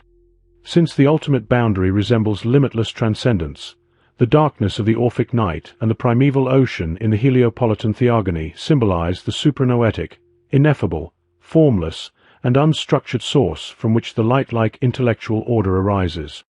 This order appears as the archetypal triad of Atum, Shu, and Tefnut. According to Egyptian tradition, the world emerges from a primeval darkness and an original flood. In essence, Egyptian monotheism holds that in the beginning the divine was one, and within cosmogony, the one became many. It appears that Plato, as the dialectician of the one and the many, selectively draws from Orpheus and certain limited Egyptian sources. While Plato's reliance on the prophets of night and the logicians of Phans is subtly hidden, his principal philosophical teaching is based on Parmenides, who himself depends on Orphic myth. Moreover, Parmenides, a priest serving Apollo, along with the entire Velian school of philosophy, is clearly rooted in mysticism. This foundation stems from Parmenides' own chariot experience, which leads to the epiphany of the great goddess. The chariot journey may be a literary and telestic motif, but this kind of metaphysical ascent, an anagogy, is also a powerful symbol of true dialectical alchemy and serves as a model for the genre of divine revelation. It is therefore understandable that Parmenides' depiction of being as one and continuous parallels the Orphic theological myth, which presents the entire universe as united in the body of Zeus, the only one, the invisible solitary one who manifests countless visible forms through his breath of life. Similarly, Empedocles finds his poetic, prophetic, and theological precursor in Parmenides, the skywalker whose chariot journey leads him into the house of night. This dwelling of night is the ineffable darkness from which Phans emerges as a chariot-driving sun, soaring on intellectual wings. At the same time, it is an oracular sanctuary because Phans himself granted the power of prophecy to primordial night. Night remains a source of wisdom and knowledge for all the universal rulers who follow her in the genealogical chain of theogony. This mythology of succession and conflict culminates in the episode where Zeus swallows Phans, the totality of the intellectual archetypes, and thus becomes the beginning, middle, and end of all. This myth is transformed into a philosophical foundation for a monistic account of the origin and governance of the cosmos. In this context, the term Titanic signifies multiplicity, as it is the Titans, embodying the principle of separation, who are held responsible for the realm of plurality, creating the many from the one. On the cosmic level, the devouring of Dionysus' limbs by the Titans represents the generation of the material many from the immaterial one. This division of Dionysus' body corresponds to the division of the world soul into parts as described in classical philosophy. At the human level, the myth of Zagreus explains the fragmented nature of human thought, with the Titans representing the forces of separation and fragmentation within the individual soul. This fragmentation and resulting forgetfulness intensify as the cosmic cycle progresses. Similarly, in Egyptian tradition, Atum, as the undifferentiated one within the transcendent darkness of the primordial waters, comes into being by himself and then transforms, while essentially remaining the same, first into the triad and subsequently into the ennead. In this manner, Egyptian scribes, like later Neoplatonic dialecticians, laid out a series of entities, numbers, symbols, and iconographically fixed figures, that illustrate the unfolding of the paradigmatic structure of reality, conceived as a decad, from its ultimate source in the One. According to a Pythagorean text from the school of Iamblichus, both Orpheus and Pythagoras emphasize the Ennead as associated with the Curities, because the rites sacred to the Curities are tripartite, with 3 rituals in each part, also called chore. Both titles appropriately correspond to the triad, and the Ennead contains the triad repeated 3 times. The number 9 symbolizes the paradigmatic, all-encompassing, and still noetic totality. In other words, the One remains within the realm of the ineffable, supranoetic transcendence, yet the goddess Neith, who the Platonists equate with Athena, the mistress of philosophy, brings the world of manifestation into existence through 7 utterances, which later magical texts describe as the sevenfold laughter of the Creator God. Humanity originates from the tears of Atum Ra, arising during a temporary blurring of Atum's vision. Despite this, the Golden Age is still seen as the solar kingdom of Ra, a time when gods and humans dwell together on the sacred mound of Heliopolis. During this blessed era, before the human rebellion against Ra, divine Mot, representing truth and perfect harmonious order, prevails. In Platonic terms, the primary initiatory and philosophical task of fallen humanity is the recollection of this ideal beginning and the solar contemplation of the totality of ideas represented by the Ennead. To achieve this goal, writing is established by Thoth and Sushita as the instrument of revelation, granting access to the world of the gods. Writing functions both as the instrument of divine manifestation and creation. Hieroglyphs are thus seen as traces of noetic being, archetypes and metaphysical symbols, even epiphanies of the gods themselves. They form the revealed body of divine knowledge necessary for salvation. Following Ra's departure and the end of direct divine rule, the distorted human race exists in a state of punishment and blindness. War and violence come to dominate human life. Having lost the paradisiacal innocence of their origins, humans can only regain access to the divine realm through death. Their rebellion represents a dangerous threat to the continuation of creation itself, implying the presence of destructive forces seeking to halt the natural order on earth. The memory of divine presence is preserved through the Horus-like pharaoh, whose temple rites recall the initial foundation of the world as a revelation of the divine face. The ritual of unveiling and adoring this face establishes the royal paradigm of pious contemplation. To become a holy people once again, the Egyptians needed to walk on the water of God, that is, to follow the path of the deity, whether Atum Ra, Ammonius Ra, Ptah, Khnum, or Sobek, proclaiming divine power even to the fish and birds. This manifestation of divine power is understood as a revelation, a miracle proclaimed so that the entire universe witnesses the power of God. This comprehensive proclamation of social Mot, encompassing practice, recollection, and revelation, means that the ideal person is one who possesses the ability to remember. Accordingly, the ritual of the judgment of the dead serves as a kind of guide for the lifestyle and education of the living. The Egyptian initiate hopes to go forth and see Ra, ritually preserving the metaphysical memory that conveys the pattern of alchemical transformation along with rational calculability, responsibility, and accountability. In this setting, the initiate refers to an official member of the pharaonic state who can manage and present himself as a substitute, albeit inwardly and mystically, for the king, ideally patterned as the image of Horus or as the mummified and reanimated image of Osiris. Ultimately, through the restored identity of the Ok, he aspires to become like a living god and stand aboard the sun bark. While the typical New Kingdom Egyptian is a politically responsible devotee of Ammonius and does not feel alienated from the world, death and initiation through the Osirian suffering and rebirth remain his only passage to the noetic realm of Ra. It is argued that the gods are to be confronted only by priests, either indirectly through statue rituals or directly after death, when the Egyptian, in the form of his Ba, appeals to the court of Osiris for justice. He neither accuses the gods for his misfortune nor sees his suffering as unjust punishment for crimes he did not commit. He understands that the gods do not interfere in human affairs, and that humans are subject to all manner of misfortunes unrelated to divine will or religious meaning. These misfortunes simply happen. The only way to address the gods and enter into the forms of belonging and connection that unite him with the divine is to die and present himself for the judgment of the dead. In a related but distinct account of royal succession and cyclical regression, based on the myth of the Titanic act of violence, the dismemberment of Dionysus, partly following the Osirian pattern, represents the unfolding of the one into the many. It is said that Orpheus the theologian described three races of humanity: the golden race governed by Fans, the silver race ruled by the mighty Kronos, and the Titanic race assembled by Zeus from the Titanic limbs. These three categories were thought to include every form of human life.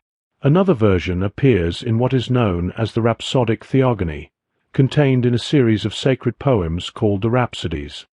In a related prayer to Apollo Helios found at the beginning of these Orphic texts, the poem is described as a significant revelation of Orpheus. According to this Orphic theogony, which was especially influential among the later Neoplatonists such as Proclus, Damascus, and Olympiodorus, 6 successive divine kingdoms were ruled in order by Fans, Night, Uranos, Kronos, Zeus, and Dionysus.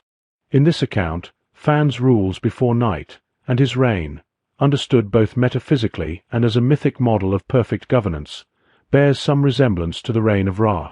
Dionysus is identified with Osiris, who is restored to life on the level of the anima mundi, not only as ruler of the netherworld, equated with his own body temple or that of Nut-Hatha, but also as a model for the deceased, particularly for the initiate and the philosopher. The key difference between the Egyptian and the Hellenic frameworks lies in the attainment of life, Ankh, in the noetic Heliopolis. This achievement depends not only on knowledge and piety, but primarily on service to the sacred Egyptian state and the pharaoh, who is the son of Ra and nurtured by the goddess Hatha. In the form of the Kos statue, housed within special mansions often misunderstood by modern scholars as mortuary temples, the pharaoh is expected to endure for countless ages. He serves as the exemplary recipient of life, renewed by the solar rays, becoming a kind of living hieroglyphic spell that generates his immortality.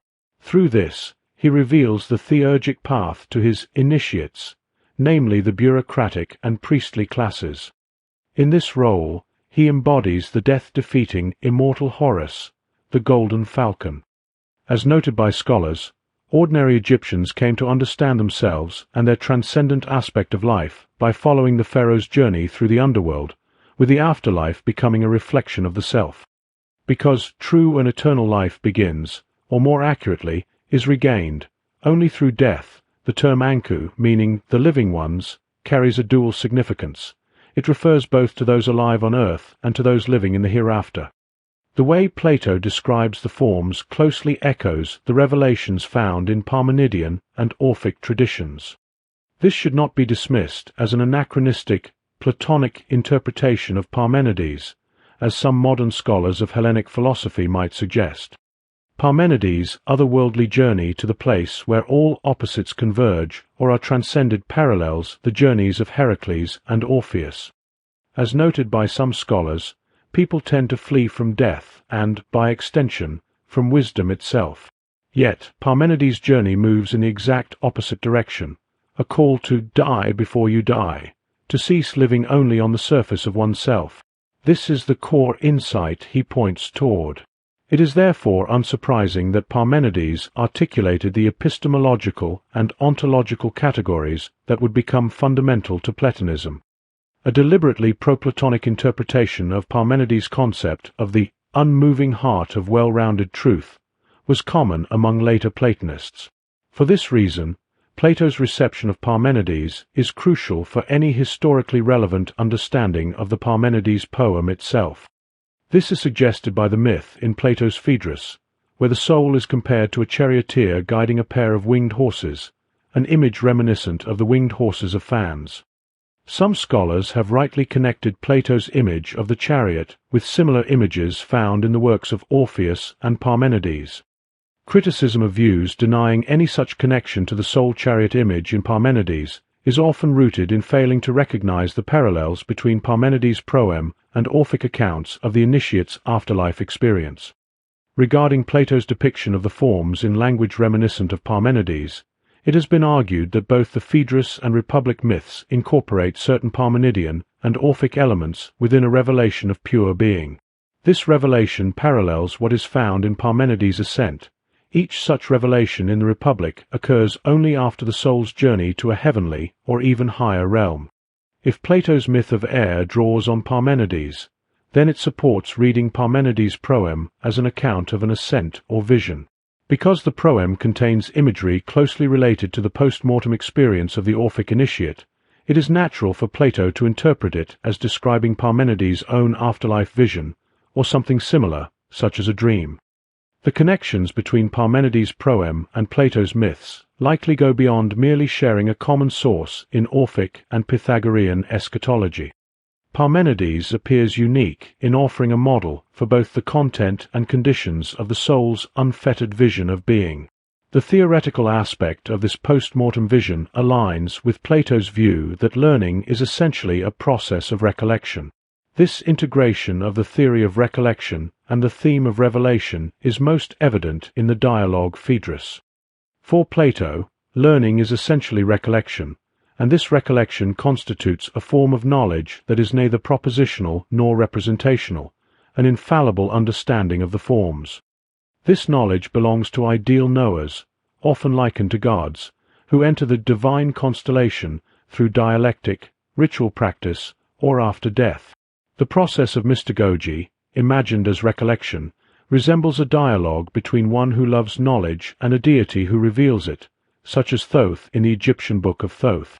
The lover of knowledge in Parmenidean and Platonic thought is akin to the divine and immortal being, reaffirming the true nature of the soul. Only the qualified philosopher is purified enough to achieve what others cannot, the realization of his kinship with the divine. By becoming genuine knowers, imitating the forms, and making themselves likenesses of them, philosophers become akin to the noetic forms themselves. Put differently, they become like eternal sacred symbols in a divine form. As some scholars explain, a person attains their true nature through knowing the forms, yet this person is no longer merely human, for the human body does not ideally belong to one's identity. Only through acquiring knowledge does the righteous, dead man gain a new identity, for knowledge brings about self-transformation. This desired identity is a noetic or divine kind of selfhood. If philosophy is essentially a practice of dying and being dead, at least in its initial purificatory stage, then it represents an Osirian way of life, regardless of any reluctance to acknowledge the theological unity of Osiris and Dionysus. Orpheus may be called the first philosopher, but only in a metaphorical and highly symbolic sense, similar to how Imhotep, the son of Ptah, revered for his great deeds and miracles, is regarded as the first philosopher of the Egyptians. The Platonic myth, often viewed as philosophy's culmination, serves as an Orphic Pythagorean manifesto of salvation. According to Plato, the souls of pious philosopher-Gnostics, those who truly know the ideas or forms, are purified from the mortal body and thereby join the immortal gods. Philosophers are destined for the Isles of the Blessed, which is why Socrates considers it most appropriate for those preparing for the journey beyond this world to carefully examine and mythologize about it. Human learning stands in contrast to divine omniscience, much like discursive reasoning differs from Neoplatonic intellection. The former is a type of dialectic relying on classification through division and collection, aiming for rational, scientific knowledge. The latter is a non-discursive dialectic that excludes not only the transition from subject to predicate, but even language itself, apprehending all existence simultaneously as a whole. This form of intellection or noesis goes beyond ordinary rational or intellectual activity that can produce coherent systems, texts, and interpretations. It implies the soul's identity or affinity with the forms, the intelligible realities. Such unity at the level of nous may be understood as salvation, achieved through the fusion of soul and intellect or through the reflection within the logical soul of noetic insights and illuminating thoughts. The primary driving force behind Platonic education is not merely a one-sided reason but a God-given eros, the yearning for union with a supreme principle and the desire for noetic immortality, inspired by the daimon bestowed upon each individual by God. Plato asserts that as far as human nature can partake in immortality, it will not be lacking in this desire, because the individual takes care of the divine within and keeps the daimon well ordered. Supreme happiness follows. This connection between Plato's theory of love and his religious mysticism reveals an affinity with ecstatic Dionysian rites, where the merging of divine madness and intellect is central. Since the embodied soul is fragmented and scattered, like Osiris, its recollection, restoration, and ascent to the One through nous resemble the soul's departure from ordinary rational thought, drunk on divine nectar, as described by Plotinus. Hence, rational thinking serves a cathartic purpose, as it helps cleanse the soul of false beliefs, but cannot itself awaken the soul's innate divine dignity. The purification and return of the soul's lost divinity remain the core of Platonic education. This teaching of philosophical purification offers release from the cycle of rebirth and entrance into everlasting noetic bliss, a privilege akin to ruling the cosmos with the gods, symbolized by traveling with a divine bark or chariot. It is rooted in a religious doctrine Plato inherited from Orphic or Pythagorean traditions, encompassing sin, purgatory, reincarnation, and eventual purification. Accordingly, the Platonic path of learning follows eternal standards set within divine reality, linking the ideal of contemplation with that of serving or caring for the divine. Since God is the measure of all things and the standard for justice, becoming like God means becoming just, holy, and wise. Therefore, escaping from this world means striving to become like God as much as possible, by becoming just, holy, and wise. The erotic path to wisdom is embodied by the priestess Diotima, whose name means honor of God, and who is associated with Mantinia, a place connected to prophecy and seership. As the ideal Platonic mystagogue, her role is to dismantle the initiate's constructed old self through an Orphic spiritual method.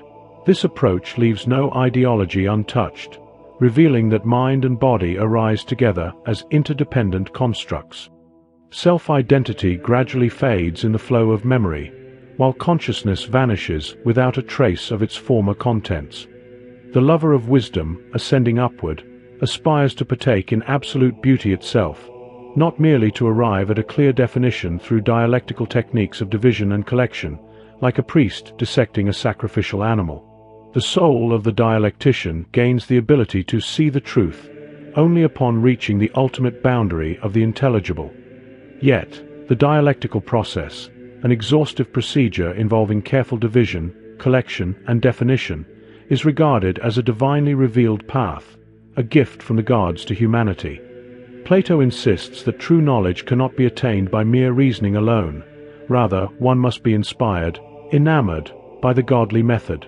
Some form of inducement is necessary to turn the eye of the soul upward toward the final revelation of beauty and goodness. It has been argued that the philosophical goal cannot be reached simply by following certain procedural steps, for the Platonic method is not a routine technique designed to produce predictable outcomes like a mathematical algorithm. The term methodos itself derives from way, combined with according to, indicating a path one pursues toward a goal. Moreover, the term dialectic is linked to conversation, specifically, a guided dialogue in which the master philosopher leads the less experienced seeker through successive stages of understanding. The Egyptian term sire is challenging to translate precisely, however. It is understood as a special noetic faculty that enables the gods to perceive an event the moment it happens, along with understanding the reason behind it. Equivalent to noetic illumination and all-encompassing gnosis, sire presumably includes all possible knowledge. It is symbolized in Atamra's shining eye as a universal radiance. Alongside Hu, the creative utterance, the personified sire, sometimes interpreted as perception, is present in the solar bark of Ra. This capacity, possessed to some degree by every god, is a dormant form of knowledge that becomes active when the relevant event occurs. It allows a god to fully grasp what is happening. Existing knowledge, when reactivated by a signal, rises to the level of consciousness. The term sire essentially means sign of recognition. This distinction sets sire apart as synthetic knowledge, in contrast to rec, which is knowledge as technique and practice. Sire operates like absolute intuition, beyond logical knowledge, while rec involves defining concepts through speech and, later, writing, which gives it the ability to be transmitted.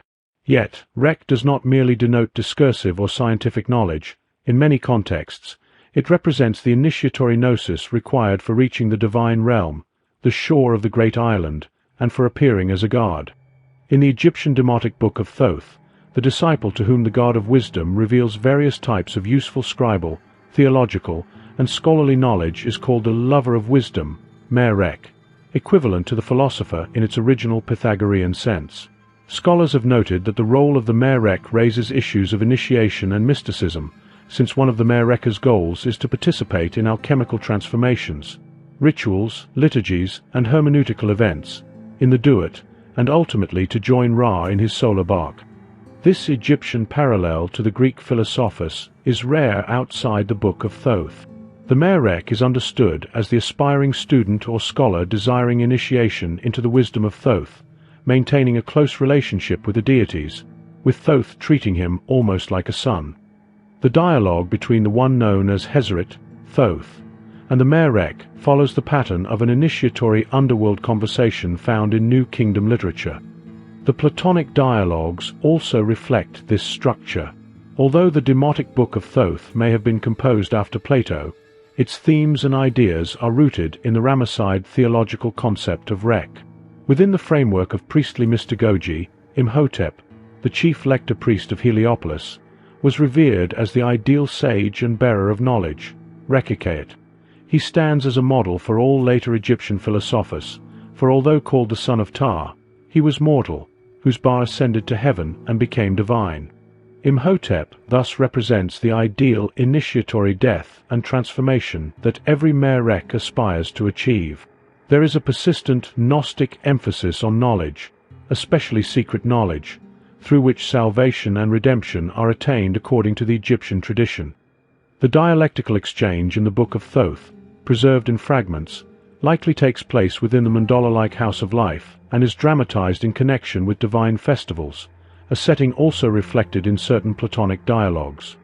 Scholars note that the House of Life may be imbued with symbolic meaning, representing the underworld or perhaps more aptly the divine realm.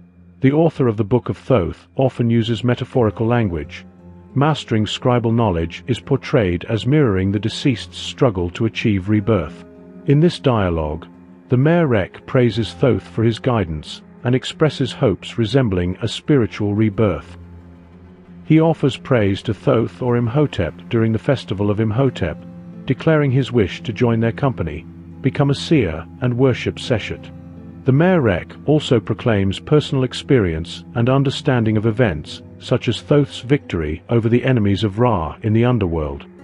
When asked his identity, he answers simply, "I am the mer-rec." As the lover of wisdom, the mer-rec embodies devotion to Thoth, demonstrating a desire to worship the god, participate in rituals and processions, and grasp their hidden symbolic meanings. The ideal mer-rec is portrayed as a pious scribe or scholar, often functioning as a lector priest like Imhotep. Following the chief theological paradigm, he enters the solar bark of Ra, becoming like the transfigured ark rather than the material corpse. He is both prophet and craftsman, serving Thoth and other gods, including Ptah. In this context, the one who loves knowledge, mer-rec, is comparable to great figures such as Imhotep or Amenhotep, son of Hapu.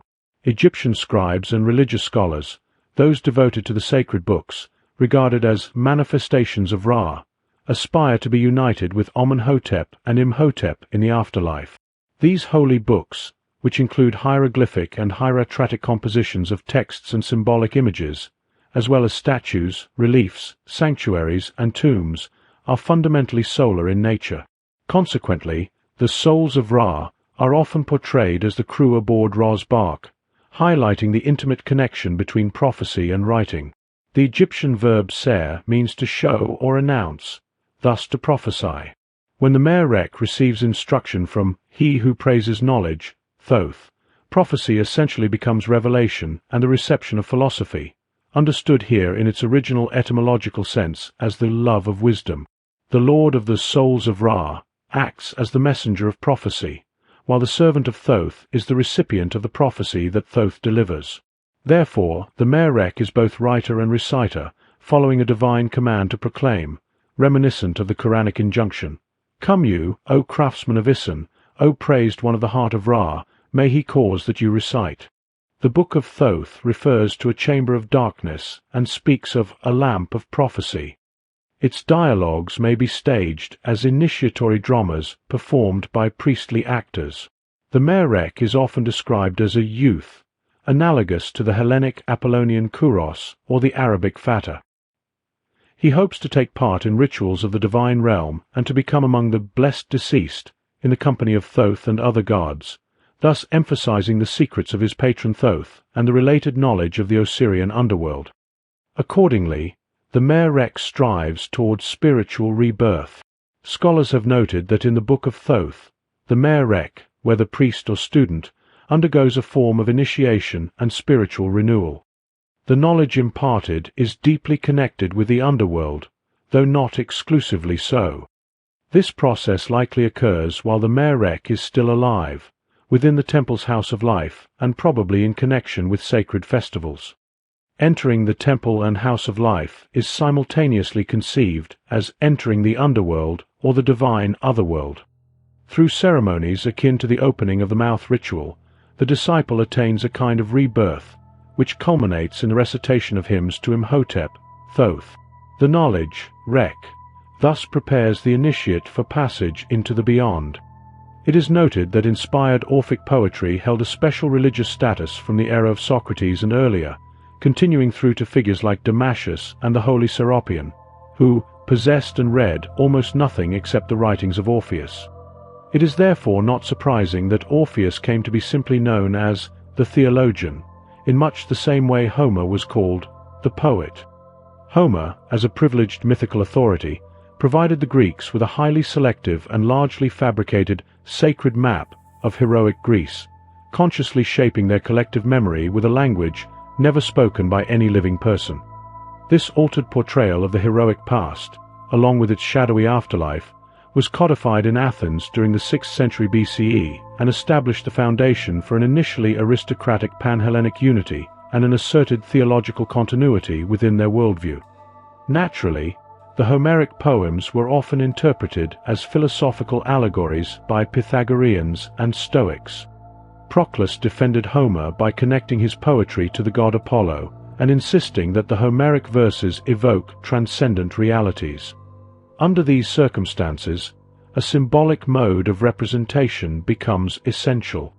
Similarly, within the Egyptian tradition of ritual interpretation, mirrored by the Orphic's paradoxical and often implausible interpretive methods, all elements of cultic communication and initiation were understood to be symbolic. According to scholars of Egyptian religion, nothing in Egyptian cult practice is exactly what it appears to be. The priest is not merely a priest, the statue is not just a statue, and the sacrificial substances and ritual tools are not what they usually seem. Within the context of ritual performance, all these elements acquire a special mythical significance, pointing beyond themselves to realities in the other world.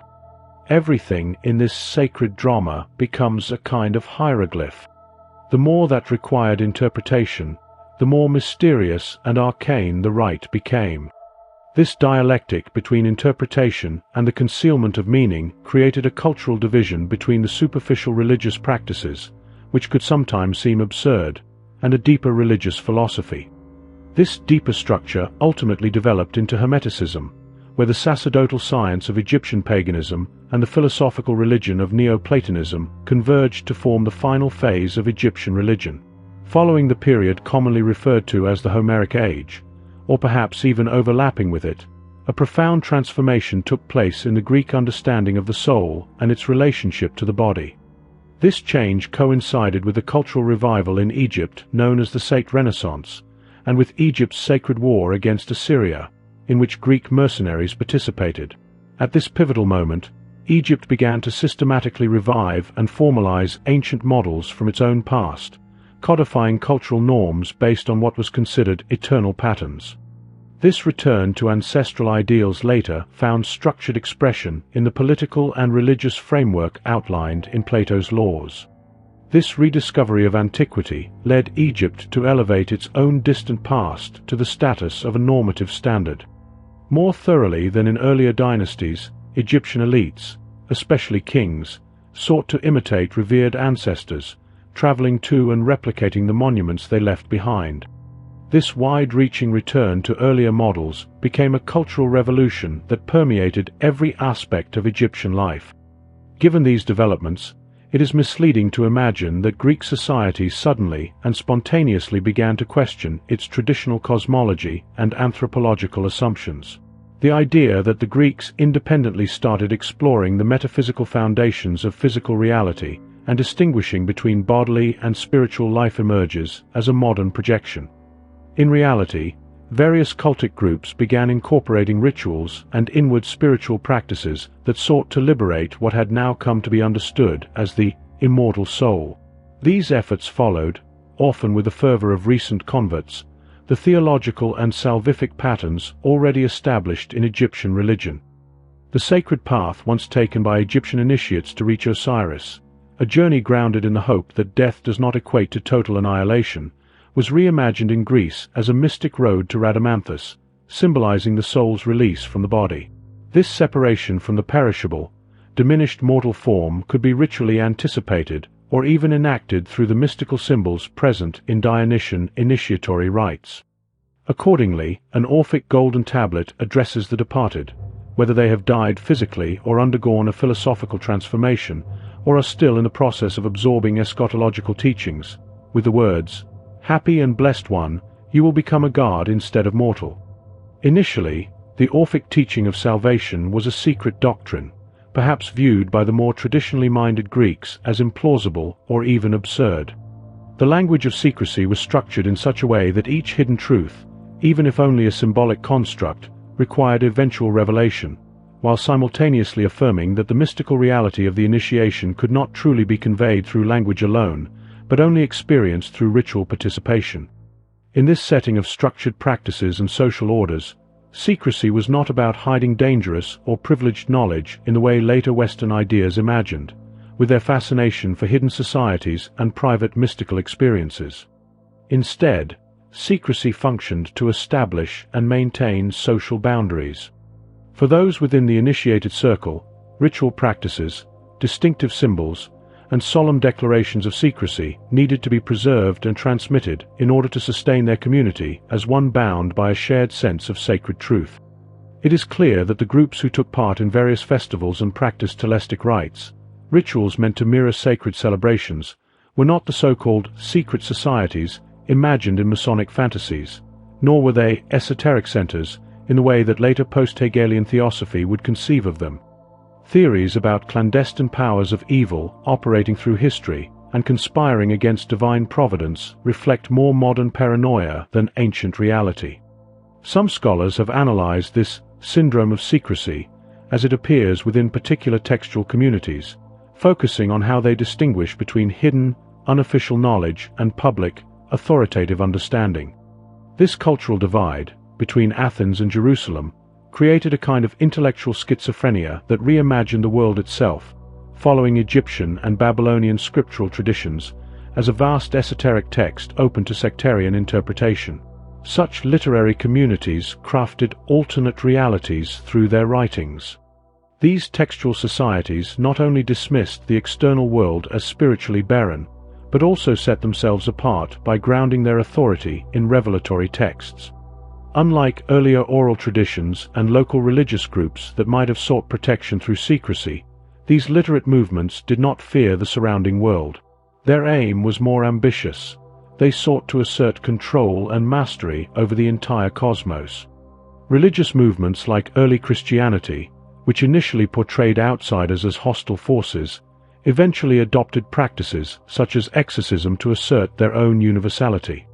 Over time, when one of these sectarian claims came to shape the dominant cultural order, its exclusive claims to divine truth were absorbed and reimagined as the hidden core of older traditions. It is precisely this Hermetic and Gnostic legacy, overshadowed by the rise of Christianity, that implanted within Western culture its enduring fascination with the notion of the secret.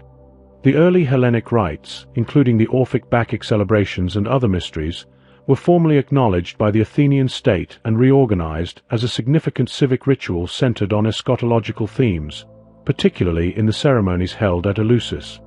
These mysteries, originally rooted in older religious practices, were eventually utilized for political purposes, highlighting their cultural and ideological influence. By emphasizing their civilizing role, they became symbolic of Athenian power, and disclosing their contents took on political meaning. Orpheus, as a sacred figure and theological authority, was placed on the same esteemed ground as Homer, whose works were seen as foundational to religious and poetic tradition. The mysteries, especially those that were unspeakable and esoteric, were not merely public rituals but deeply transformative events aimed at altering the soul through sacred experience.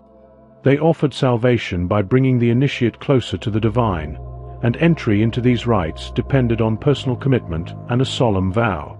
To swear an oath and be accepted into a sacred brotherhood, an ancient form resembling what would later be called a spiritual path, was similar to forming a binding agreement with a divine being. In this relationship, the god functioned as a protector or patron, much like a king offering protection to his subjects. The human ruler, embodying this divine patronage, could be regarded as a visible god and savior, a figure of gratitude and grace. In ancient Egypt, for instance, royal figures were honored as gods who appear and as lords of beauty. The presence and charisma of such figures surpassed all other forms of reverence, as their divine appearance, like that of certain deities in Egyptian temples, was overpowering. The moment of their manifestation focused attention on their role as savior kings who initiated an age of peace and prosperity. This role often took on Dionysian attributes, blending divinity with celebratory imagery.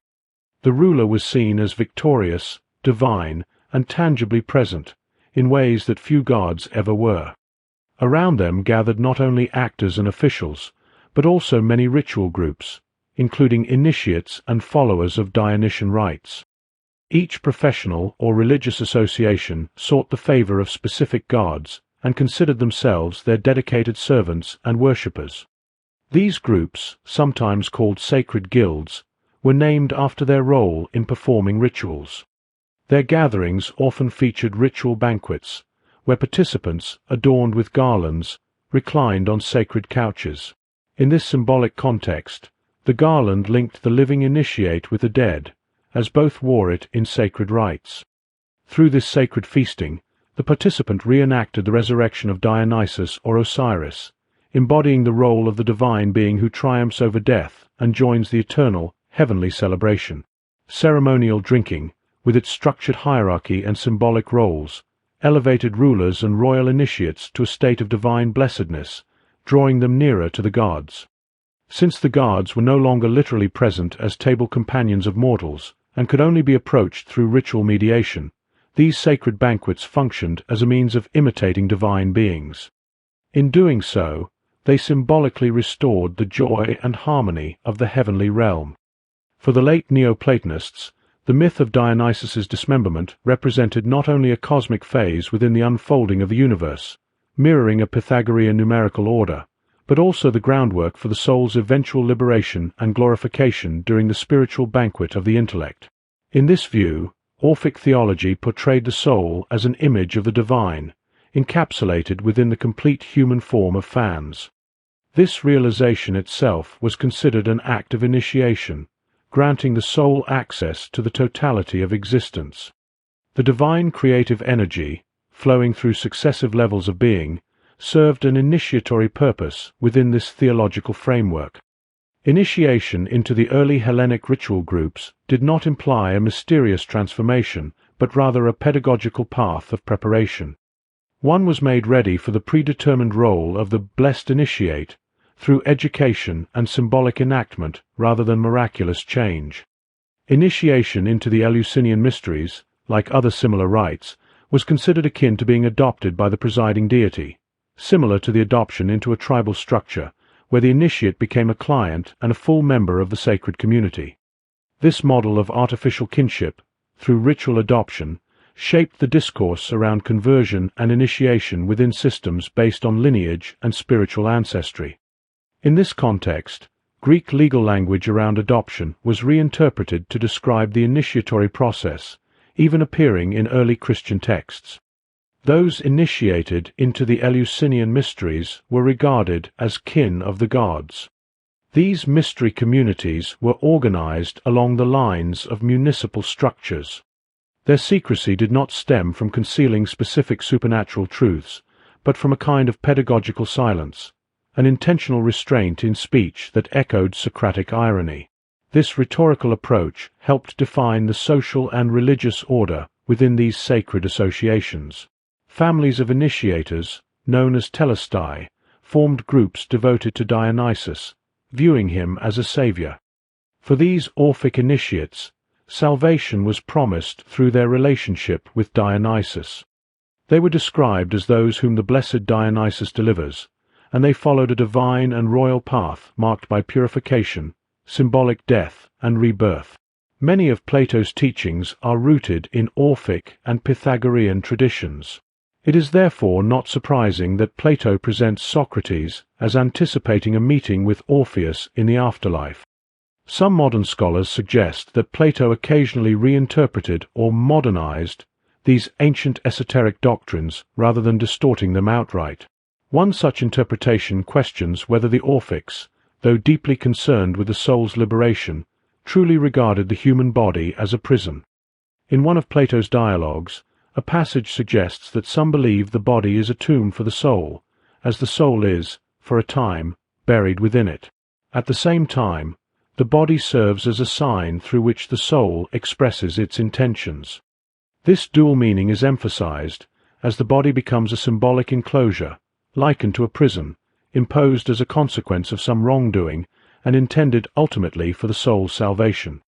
In earlier Greek literature, such as Homer, the word used for body originally meant corpse, and only later came to signify the living body. Plato quotes a line attributed to Euripides, asking whether living might not actually be a form of death, and dying a form of true life. Socrates expands on this idea by suggesting that perhaps humans are already dead, and the body serves as a tomb for the soul. Later commentators interpreted this symbolically. For instance, the soul, upon entering the body to give it life, also partakes in a kind of lifelessness. True life, in this view, begins only when the soul is separated from the body. The story from the Pythagorean tradition is presented as a myth. Human beings are already dead, living in a tomb while on earth. The word for tomb also carries the meaning of sign, indicating that the body can be understood as a medium through which the soul signals its ideal form and ultimate aim. The body acts as an enclosure, a morphic boundary, containing the soul and holding it within its limits so that it might be saved. On a cosmic level, the human body reflects the great celestial form of the Egyptian goddess Nut, who represents the heavens. Nut is often depicted as the temple-like underworld, a sacred space into which the sun god, Ra, descends in the form of a soul. Within the sarcophagus, the preserved body, the completed form of the deceased, serves as the image of Osiris. In this way, the tomb of Osiris becomes a symbol of spiritual transformation. Through the process of mummification, the dead were believed to become an Osiris. The preserved form left behind in the underworld represented the individual's eternal image. From this secret, the unique spiritual structure of the person was liberated during the soul's journey. This journey, passing through stages of the night, culminated in the soul rising at dawn to join the divine in immortality. The sarcophagus, shaped like an enclosure, is often guarded at its corners, Isis and Nephthys stationed at the head, while Selkit and Neith watch over the feet. This layered tomb resembles the house of life, opened by the goddess Seshet for the deceased. Within this sacred structure, the divine writings, manifestations of the solar essence, are held, animated and alive within the house of life, appearing as the reassembled body of Osiris. Here, writing and drawing are not mere records, but are deeply entwined with the sacred acts of dismembering, gathering, and resurrecting Osiris. The House of Life serves as both the sanctuary of divine powers and the space for undergoing a philosophical death, an Osirian descent into the netherworld that initiates the soul's journey. This spiritual passage of the devoted scribe is expressed through symbols and metaphors drawn from the underworld journey of the dead. The House of Life is described as being composed of 4 aspects, each dedicated to a specific deity: Isis, Nephthys, Horus, and Thoth, while at its center dwells Osiris, referred to as the Living One. For the initiates of ancient Egypt, the tomb represented something far deeper than what modern interpretations suggest. It was not merely a resting place for the dead, but a sanctuary, a living house, through which the deceased remained integrated within the divine order of the theophanic society. It was the horizon, the radiant gate from which the sun rises and where spiritual rebirth unfolds. At once, it was a place of learning, filled with sacred texts and vibrant hieroglyphs, the eternal speech of the gods fixed into stone. Stone itself, as solidified light, pointed back to the primal stone of creation, the sacred origin of Heliopolis. This material symbolized royal transformation and the soul's ascent into the celestial cycle of the sun god. Thus, the tomb served as a sign, a hieroglyph, a theurgic symbol like the Osirian pillar or the solar obelisk rooted in the primordial mound. It was also a symbolic womb, a dark chamber from which the renewed eye of Horus emerges, the healed and enlightened initiate, rising again as the golden scarab. It is plausible that fragmented Egyptian concepts and symbols concerning the soul's immortality and ascent, mediated through its transformative descent into the duat, were later adopted and reinterpreted by the Orphics, Pythagoreans, and Platonists. The link between heaven, understood as the intelligible solar cosmos, and the promise of immortality was already a well-established Egyptian theological principle, predating its appearance in biblical or Greek traditions by millennia. The winged bar of the pharaoh, envisioned as the ideal lover of wisdom, evolves into the winged auk, an archetypal, noetic star representing the soul's luminous destiny. Recognizing the Egyptian origins of these core religious patterns and metaphysical ideas does not mean indulging in an uncritical or romanticized, Platonic Orientalism. At the same time, one must bear in mind that belief in an afterlife, in the modern or late antique Western sense, is not necessarily central to all ancient religious systems. It was not explicitly articulated in every tradition, not even in early Judaism, where notions of the afterlife were notably absent from the earliest texts. The earliest layers of the Bible, in fact, deliberately ignore the subject altogether. The Platonic concept of the soul's immortality, its divine essence and potential union with a higher noetic reality, posed difficulties even for early Christianity. Emerging as a sectarian current within the diverse theological landscape of the late Second Temple period, early Christian doctrine centered on the resurrection promise made to martyred figures like the Maccabees. Yet this very doctrine was shaped by reworked Greco-Egyptian motifs, filtered through Persian religious imagination, and attuned to apocalyptic visions rooted in the Enochic tradition. For those who find such connections unbelievable or uncomfortable, the reflections of classical scholars provide a useful challenge. It is often the case that the more one studies early Orpheism, the more elusive it becomes. Some have admitted that their understanding diminished with deeper reading, leading them to acknowledge the limits of what can be definitively known. There is a recognition that true understanding may come through a kind of sacred unknowing, a reduction of knowledge that opens a different kind of awareness. This unknowing may resemble the paradoxical wisdom offered by myth, symbol, and madness. One might feel like the jackal emerging from the primeval waters, barking with the scribes of divine memory, yet unable to answer the essential question: who are you?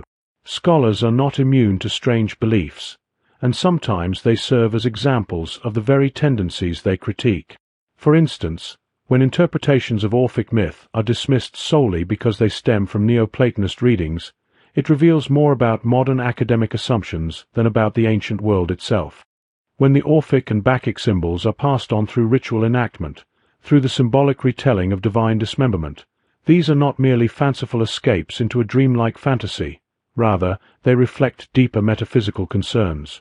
Yet some conclude that all claims concerning an Orphic afterlife or the notion of posthumous existence as the ultimate purpose remain obscure, questionable, and inconclusive.